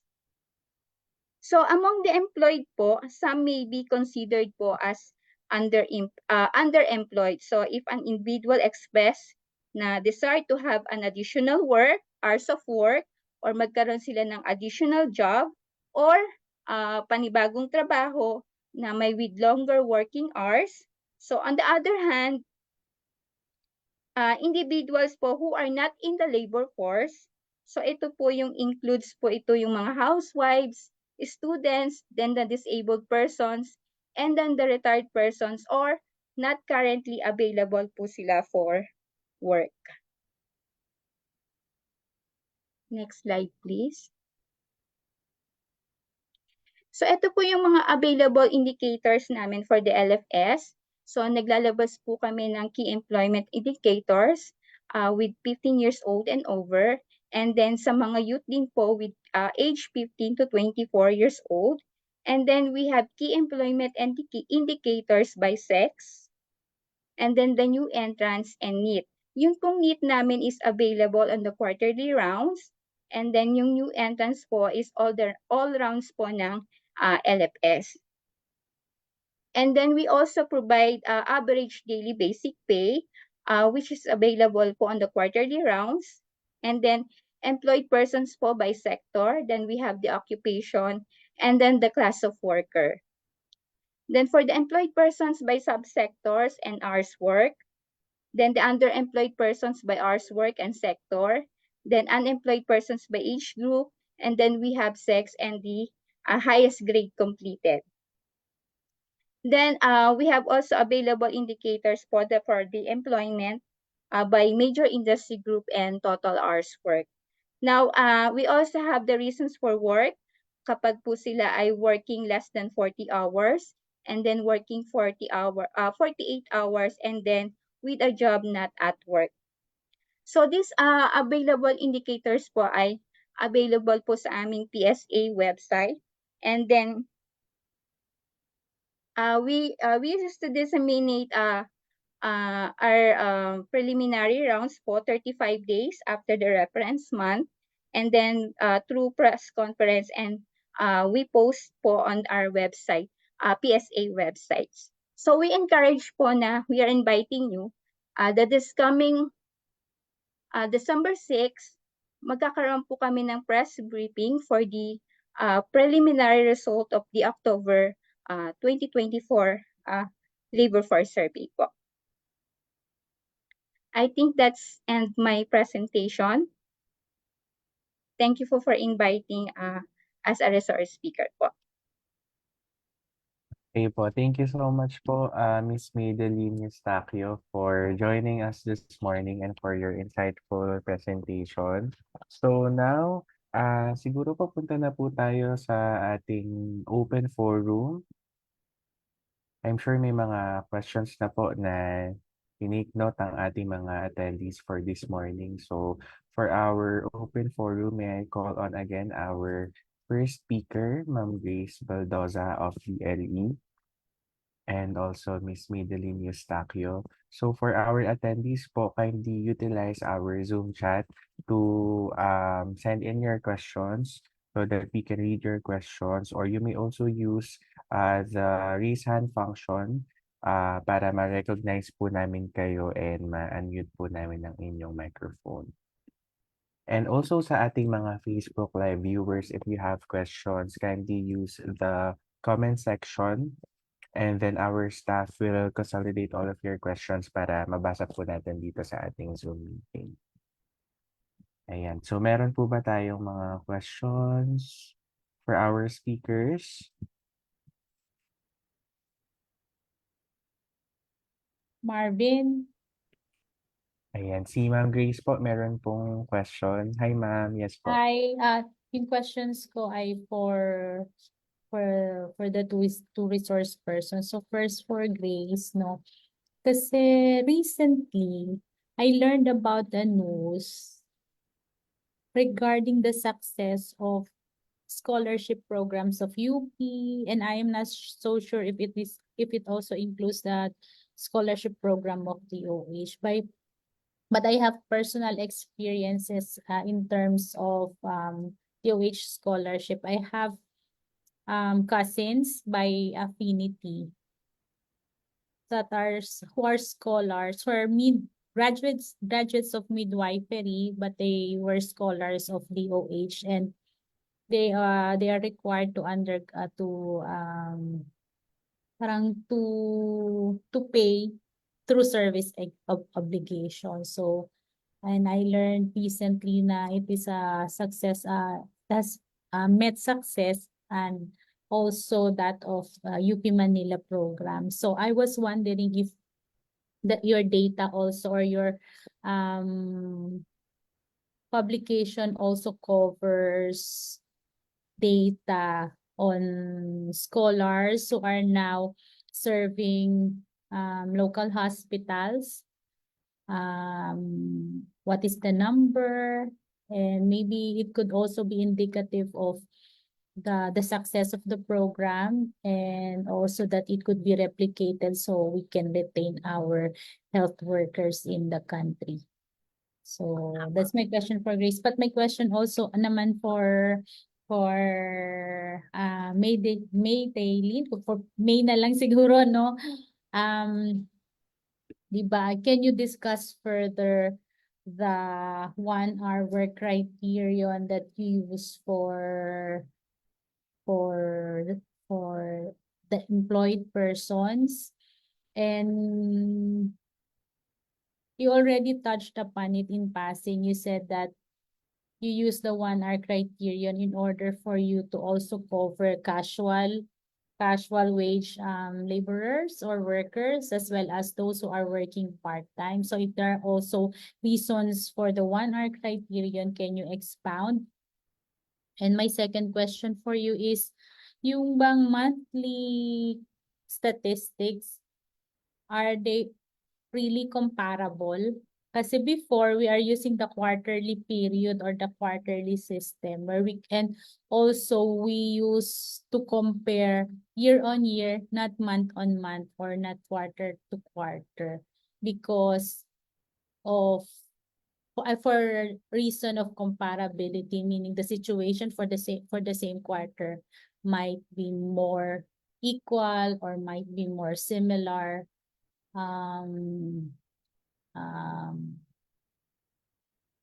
Compared to month on month, where the monthly situation could change and not be comparable to each other. So those are my questions. Thank you, Ma'am Liz. Siguro po, let's start po muna kay Ma'am Liz Baldosa sa kanyang response. Sige po, Ma'am. Daming Grace, Sir Marvin. Oo nga, puro Hi, Grace morning, tayo Miss kami. Oo. Opo, regarding that, that is not captured po by the study, but what is ongoing also, as reported during the HRH meeting, is CHED's partnership with De La Salle Medical and Health Sciences Institute. So there is the CHED Medical Scholarship and Return Service Program. This is still under the Dr. Para sa Bayan Act. And it is true that there is a return service aspect, but there are also some concerns on yung return service could possibly be kung hindi niya i-fulfill yung service for a specific period, parang pwedeng for a fee yung pag-complete ng return service. So that's a point for discussion po sa HRH network. But that is also something that the network itself is looking at. For the information of the body, yung HRH network po is not only government.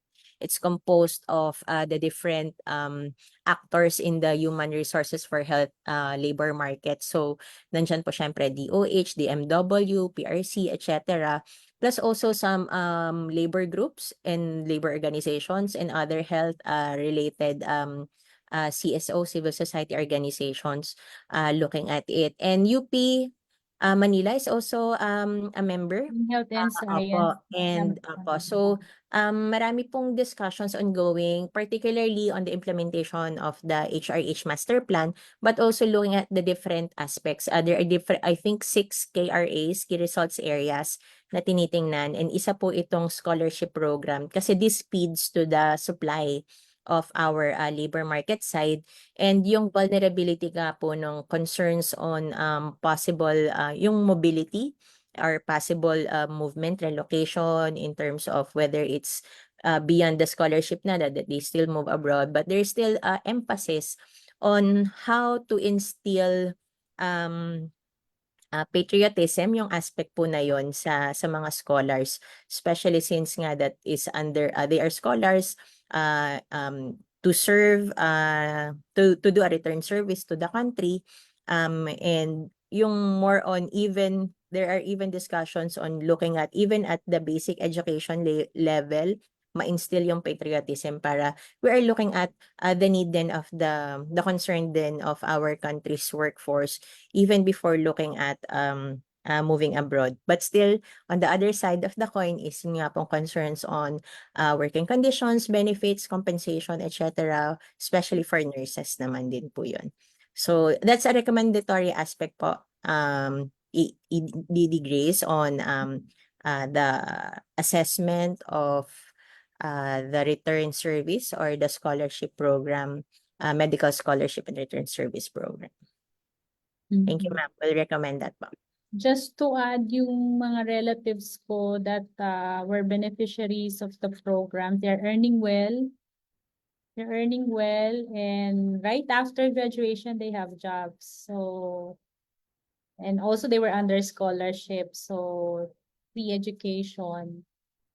I don't know if there was a stipend or allowance provided for them, but right after graduation, they had jobs and they are earning well and providing for their families, as well as also because they are working for the government. The government can provide services through them. And nasa mga ano talaga sila, far-flung areas na previously unserved. Tama, no? Underserved. So yun lang Yes. yan. We hope we can capture the number as well as the experiences of these scholars and our new health workers. So maybe that could be parang an area of inquiry for us. Thank you. Ay kay Miss May na lang. Thank you, Ma'am Hi. Grace. Ayan. So, Ma'am May, may we request po sana to turn on your camera. If okay lang po. Yes. Ayan. Thank you po. So dun po sa question ni Ma'am Grace with regards po dun sa 1R criterion, as I mentioned po kanina, based po nga ito sa International Labour Organization. So dun po sa survey namin, tinatanong po kasi namin at least 1R na nag-work ka for the past 7 days during yung time ng visit mo. So employed ka na. Although we are collecting an average hours work in a week. So nag-generate po kami nung at least 1 hour. Although maliit naman po yung lumalabas na 1 hour na nag-work siya. I think parang nag-request po yata ang ILS Oo, nag-request kami around Opo, mga 50,000 lang sila. Opo, maliit lang po kasi at least nakapagtrabaho ka kasi ng 1 hour, automatically employed ka na or may trabaho ka at the time of visit for the past 7 days kasi moving 7 days po kasi kami.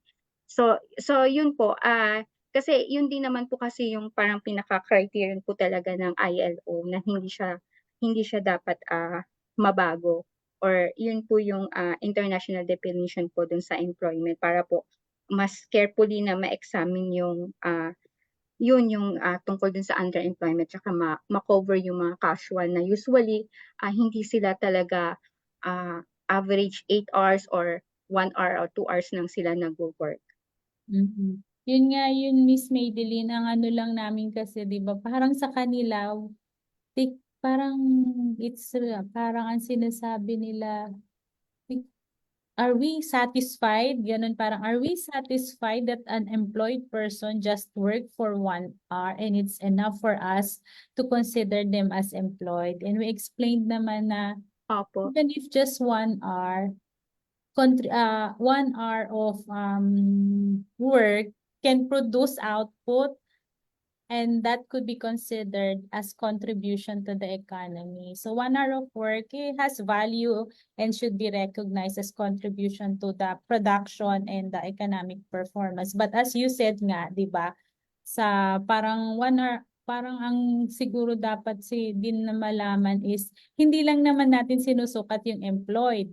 Among the employed, tinitingnan pa rin naman natin what is the quality of work, meaning Yes po. underemployed ba sila, they are parang they want to have additional working hours ba? Wage and salary workers ba sila or self-employed, unpaid ba sila? Nasaan ba sila? Nasa industry ba sila? Nasa manufacturing sector ba sila? O nandun sa mga marginalized na sectors? Ano bang age nila? Di ba? Matanda ba? Bata ba? Maganda ba yung nandun ba sa mga prime age, yung may mga opportunities? Tapos, ano ba yung mga educational attainment nila? Laborer ba sila? Ano ba yung occupations nila? Di ba yun din naman siguro yung tinitingnan na we do not end with counting or computing the employed persons. We do not end with that. We go further as to measure the quality of employment.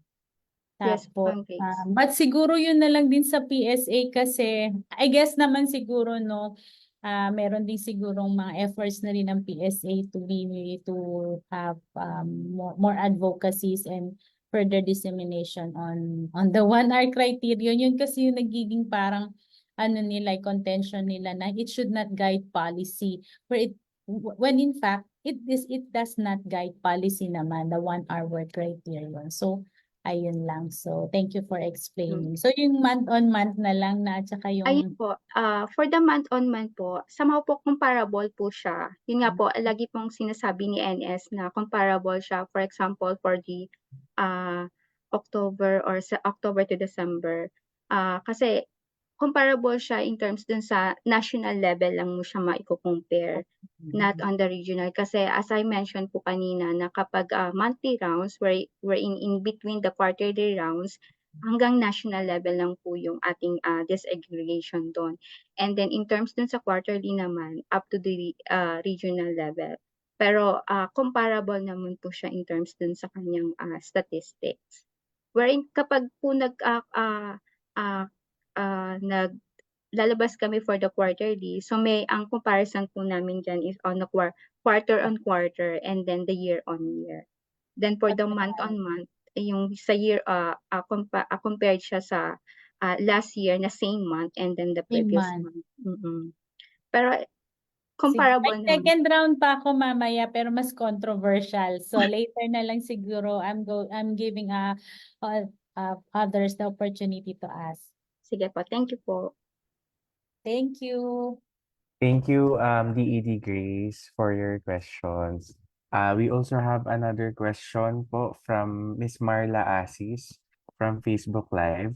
A question po for Miss Baldoza. What are the ways in which the BLE anticipates the supply and demand of human resources in the various sectors? In the case of health, human resources, how does the recruitment of nurses and other healthcare professionals affect the supply of healthcare workers in the Philippines? Thank you for the question, Miss Marla. Yes, the BLE, we monitor the labor market through our labor market information systems.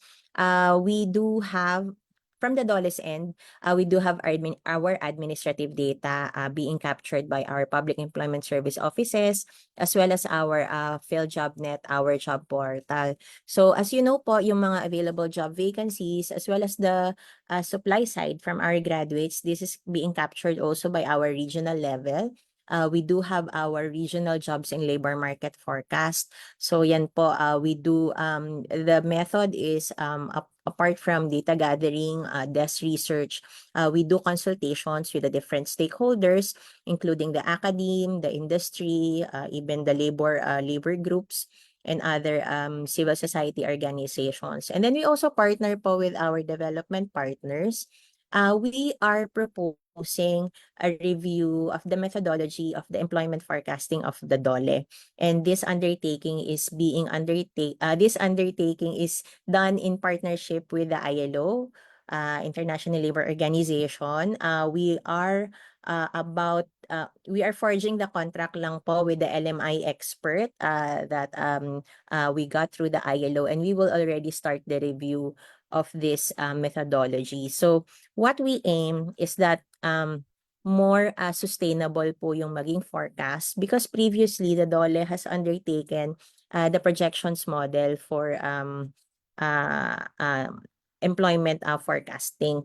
But yun nga po, hindi siya parang sustainable given the complexity of the design and methodology, etc.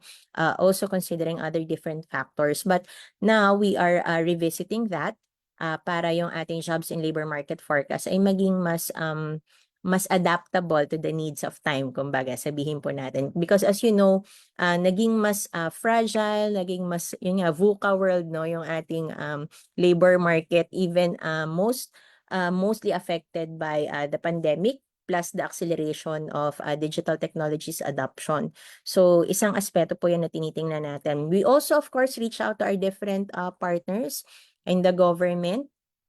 Our other tawag dito, term namin ay suppliers of data.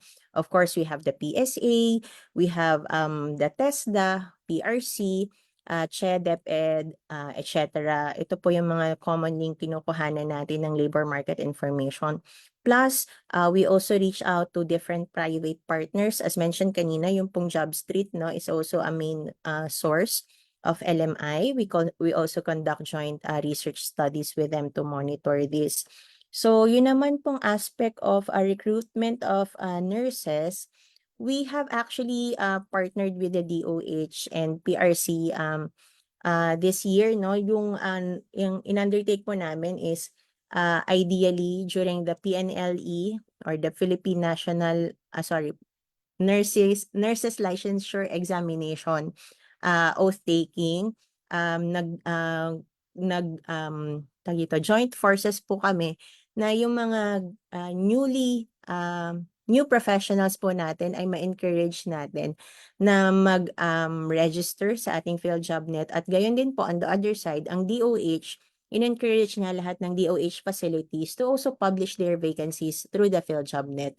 So we made it we made the matching of both the supply and demand faster through the portal, and we continue to enhance po the features of PhilJobNet. So kaya po nakita nyo rin in the report, maraming naging bagong occupation titles na pumasok sa PhilJobNet because we have encouraged yun namang other side po, which is the demand side, yung mga nasa DOH facilities. But that is just one sector.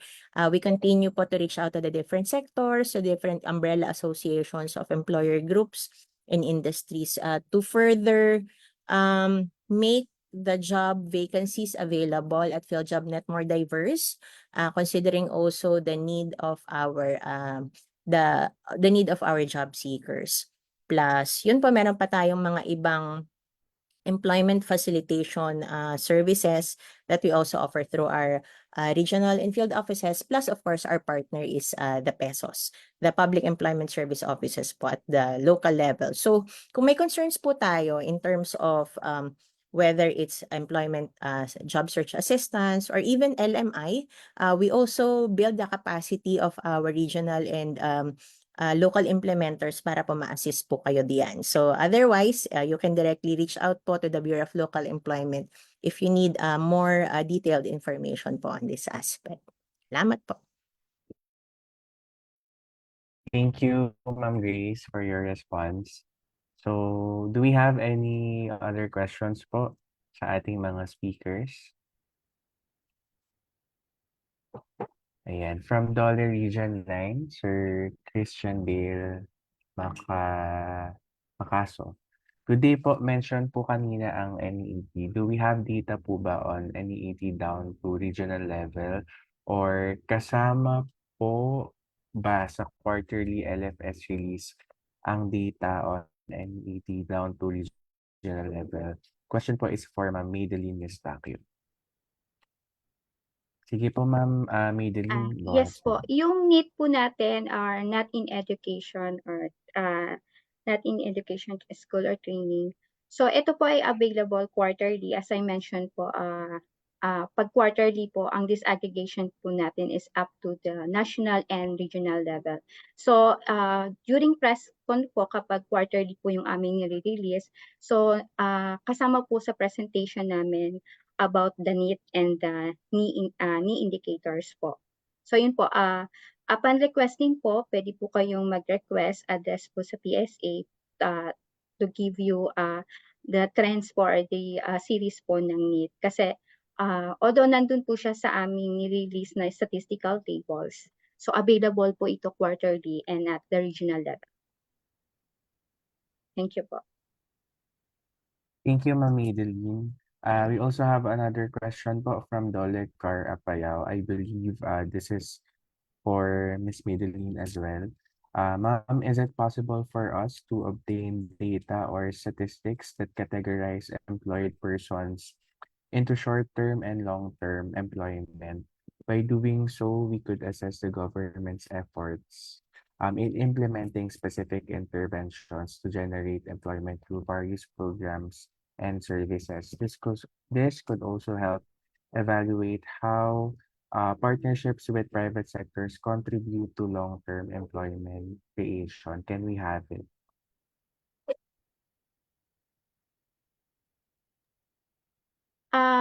Actually po, dun po sa aming labor force survey, tinatanong din po namin yung kanyang nature of employment. So dun po ma-identify natin which job po or how many are employed persons na nakategorize in a permanent position. And then yung kasama din po yung short term wherein yun yung mga contractuals, and then employment na independent employer po sila nagwo-work. So meron po kaming data about nun, cross tabulation. So if you wish po na to request, so feel free po na makapag-request po sa amin about the short-term and long-term po ng employment. Sige po. Thank you po, Ma'am Madeline. Ayan. Sige po. Let's see sa ating mga Facebook Live viewers naman din po if meron pa pong mga questions.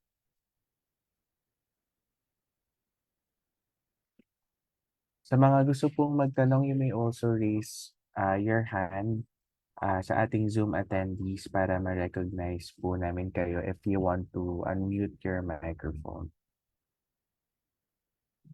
Marvin, pag walang magtanong, Sige, ma'am. I think, ma'am, mukhang nag-iisip pa po in sila ng case baka kasi question. So, nag-iisip. O, sige, while they are thinking about their questions, I have something to ask to Maybelline. Merong recent, hindi ko alam kung naging aware na ang ILO dun sa recent ano ba yun, paper released by the International Labor Organization regarding jobs gap. Tapos last time when also Dr. Lee was here from ILO, he also, I think also in the Employment Summit, he presented some data on jobs gap na ang definition na yung mga unmet needs of workers or of a sector, a segment of the population in terms of they want to have jobs or they want to be employed but they are not looking for work, either they're not looking for work or not available for work or both. So yun daw yung jobs gap kasi bakit kahit unmet need even if they want to work, even if they need to work, they see that they need to work, they do not look for work and they do not intend to look for work, or they, even if they are looking for work, they want to look for work, they are not available for work. So sabi ito daw yung malaking problema kasi malaki yung parang by the millions all over the world yung mga may unmet needs. I don't know if PSA has already heard about that and it is being discussed at the level of at the ILO level international, I mean, but I don't know if there is a mirror efforts or a parallel efforts here in the Philippines to look at the jobs gap and what kung oo man, ano ba yung importance? Kasi I suppose kasi, and they're also tying it to deficits in provisions and care, parang care or care services and facilities and infrastructures to help women also, parang become economically active. So yun yung isang question ko kung meron siya. So kasi 'di ba marami yung not in the labor force na women. And the reason is yung household duties nga. So meron na bang PSA nun o have you heard of that? And I suppose kasi nag-attend kayo din ng mga international statistics conferences. Personally, ma'am, medyo hindi pa ako aware with that. Siguro po, baka po yung ANS namin na attending the ILO, baka meron na siyang idea on this or dun sa aming management or the top management. So yun nga po, siguro once po i-ask ko po yung ANS namin about kung na-heard niya na about that yung tungkol sa gap nung But then kung makita po namin yung gano'n, so baka one of the strategic plan or magkaroon po kami ng plan about it po. So ngayon Ang po sabi wala kasi, ang term nila unmet need. Parang may need Unmet ka to work, you want to work, but you don't pero look for work. Or even if you're looking for work, you don't see yourself available for work. So, iba parang ito yung mga underutilized population or labor na or capacities and abilities ng mga workers na pwede pa nating matap o they can earn income out of which capacities. So, yun na. Pero Yeah, yung sige. actually yung nakikita nga po namin sa data, dumadami po yung reasons nila na hindi sila nakakapag-work kasi on the family duties, and usually ito yung mga involved na mga women kasi nga somehow mas sila na maging ano ba tawag 'to, permanently na sila yung plain housewife or nag-aalaga, but somehow may time na bumababa siya lalo na kapag etong darating na season meron na nagpa-part-time sila as online seller or kaya nandun sila sa mga self-employed na nasa sari-sari store while na nagte-take sila ng on duties on the household families. Pero yun nga po nakikita namin minsan dun sa data na malaki po talaga yung nagiging reason na mas inaano nila na magkaroon dun sa household chores na ginagawa nila. At saka unvalued and unrecognized kasi 'di ba hindi pa rin kasi considered work na may value or economic value yung care work. Parang isa pa sa usapin yan, Hindi siya as Meron ba kayong work effort na on that? Yung valuing care work or care work statistics? Wala pa din. wala pa po. Pero titingnan namin po, Ma'am Di Grace, ba kung paano namin maganda siya. rin doon, di ba? Yung Opo. care work statistics, how to toward giving value or recognizing yung economic value, not the social, alam na natin yun, yung economic value of care work. Sige po, Ma'am Grace. We will look onto that po. Baka Marvin may naisip na yung iba. Thank you, ma'am. So, I have received a question po from Facebook. I think this is also for Miss Madeline po. So, pwede daw po bang ma-breakdown sa level ng province ang ating LFS? As I mentioned po, for the annualized po, pagka annualized data po siya, up to the provincial and the HUC po, makapag-provide po kami ng data. Pero in terms po dun sa mga monthly rounds wherein at the national level lang po yung pwedeng reliable na makapagbigay kami ng estimate. Pero we can po on the annual annualized data up to the HUC po, available po yun on the key employment indicators po. Also, additional response po doon sa nagtanong, ang sabi po is, kasi po ang PPDO ay laging humihingi sa amin kahit lagi naman sinasabi na wala kaming data ng LF sa level ng province. always namin sinasabi na mag-request sa PSA dahil sila ang source ng data. So, um, eh, so I guess, meron pa po tayong questions from Zoom in relation po sa question about job gaps. Meron po ba tayong data for the attrition rate in the Philippines? I think this is for Miss Madeline po. Attrition rate po in the Philippines. Do we have data po from PSA daw po if ever? So far, wala pa po kaming data on the attrition rate po. Wala pa po kaming available data on this. Saan nakaka-capture ang attrition rate, Madeline, sa ano, sa ISLE pa? May ISLE pa ba? Meron pa po, ma'am. Saan di ba may turnover survey din? Ay, Yun yung I think parang dyan po yung sa labor turnover survey po dati. Pero yung wala LTS na po, ngayon. wala na po. Nag-stop na po siya. So, Mm. actually, doon po siya nakukuha. Kaya lang Oo. nag-stop na po yung survey on that po. Oh. Oh. How we also wish na pwede siyang bumalik. Kasi tinitingnan din yun sa in terms of yun nga yung absorptive capacity ng economy. And also yung mga rin, di ba, meron silang mga assumptions na mga ano daw, mga younger generations ay mabilis nagpapalit-palit ng trabaho. Mm-mm. Mas Yung maganda rin turnover po nung ano. for information din of decision makers. Sige po, ma'am. Tingnan po natin kung maibabalik po natin siya. Sige po. Thank you, ma'am. And I think we can accommodate one last question before we give a certificate of appreciation sa ating mga resource speakers this morning. Meron po bang gustong humabol na magtanong? Sige po, going once, twice. Okay, last question po. Follow-up question po kay Ma'am Madeline. I-check po sa PSA website for July 2024 po with measures of precision. National level lang po ang data on need. Yes po. Yung nilalabas po namin on the press release po is at the national level pa. Pero po, yun nga po, katulad ng sinabi ko, makakapag-provide po kami on the regional level po.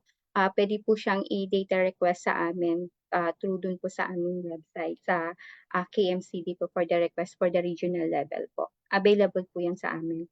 But not on the website. Sa national level lang po kasi yung nilalabas po namin doon. Pero available po siya. Gender disaggregated din ang NEET, ano, yung youth NEET. Yes po. Disaggregated din po siya. Thank So, you. pwede rin po siya by HGC or by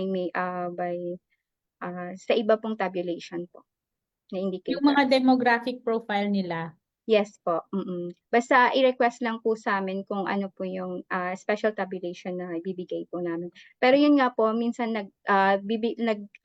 generate po kami ng CV para po mas makita namin yung kung reliable po ba, pa rin po ba ito at the regional. Kasi may time na hindi masyadong malaki yung kanyang CV, so hindi po namin siya nilalabas. Pero it's up to the to use po, pero sa kanila lang po yun, hindi po siya pwede i-public na ilabas.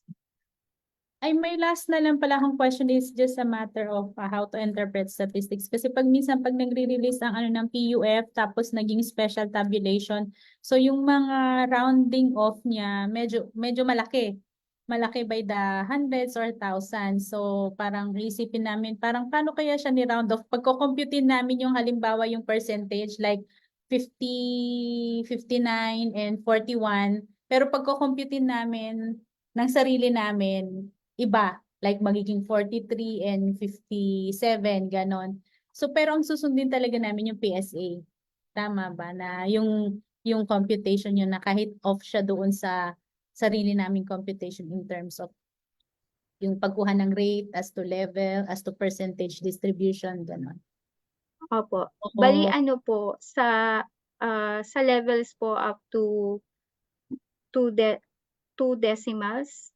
2 decimals po yung inaano namin, Kinukuha. nilalabas namin. Opo. Then kapag rate po, 1 decimal po. 1 decimal pag grade, 2 decimal points per Opo. letters. 2 decimal. Opo. Sige, salamat. Thank you so much. Thank you, Ma'am Grace. And yan, due to the interest of time po, no, we have to end our open forum. But if you have any additional inquiries, you may send your questions po sa aming email, apd@iles.dole.gov.ph. Maraming salamat po sa mga nagtanong during our open forum. And now to award po the Certificate of Appreciation sa ating mga speakers for this morning. We have DED Grace po to present their certificates. Okay, ganun. Okay, sige. We're of course honored and grateful that Miss Grace of BLE and of course Miss Madeline of PSA parang accommodated our invitation to be our resource persons for today's activity. So thank you, and we are awarding the certificates of appreciation to our resource persons for sharing their knowledge and expertise as speakers during this event on mapping the workforce insights from on the labor force survey and labor market trends held today 9 to 12 via video conference. So on behalf of our executive director, Ginetti Damo, we are, of course, giving the certificates to our resource persons. Thank you so much. Thank you so much, Ma'am Grace, Ma'am Madeline, and DED Grace, no. So before we end po, no, may we request everyone to kindly open their cameras for a short group photo. Ayan. So while waiting for the others to turn on their cameras, kindly stay po sa ating Zoom after this because we will provide po the link to our evaluation form. So after accomplishing our evaluation form, you will automatically receive your e-certificates. Ayan. So sige po, makiki-assist na lang po sa tech team if ready na po yung ating group photo. Sige po, mag-take po kami ng photo in 3, 2, 1. Smile. One more. 3, 2, 1. Smile. Okay po. Maraming salamat po for attending this morning's webinar. Thank you so much po sa ating mga resource speakers for today, Ma'am Grace Baldosa and Ma'am Madeline Eustaquio, for acknowledging our invitation kahit na medyo late notice po. Maraming salamat po. And we hope to invite you po again in our future webinars and events in IELTS. Maraming salamat po. And now,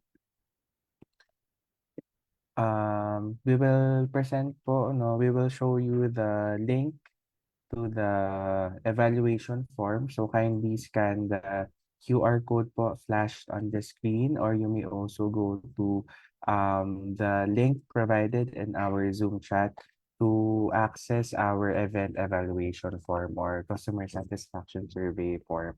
So again, no, as mentioned po, after accomplishing the form, you will automatically receive your e-certificates.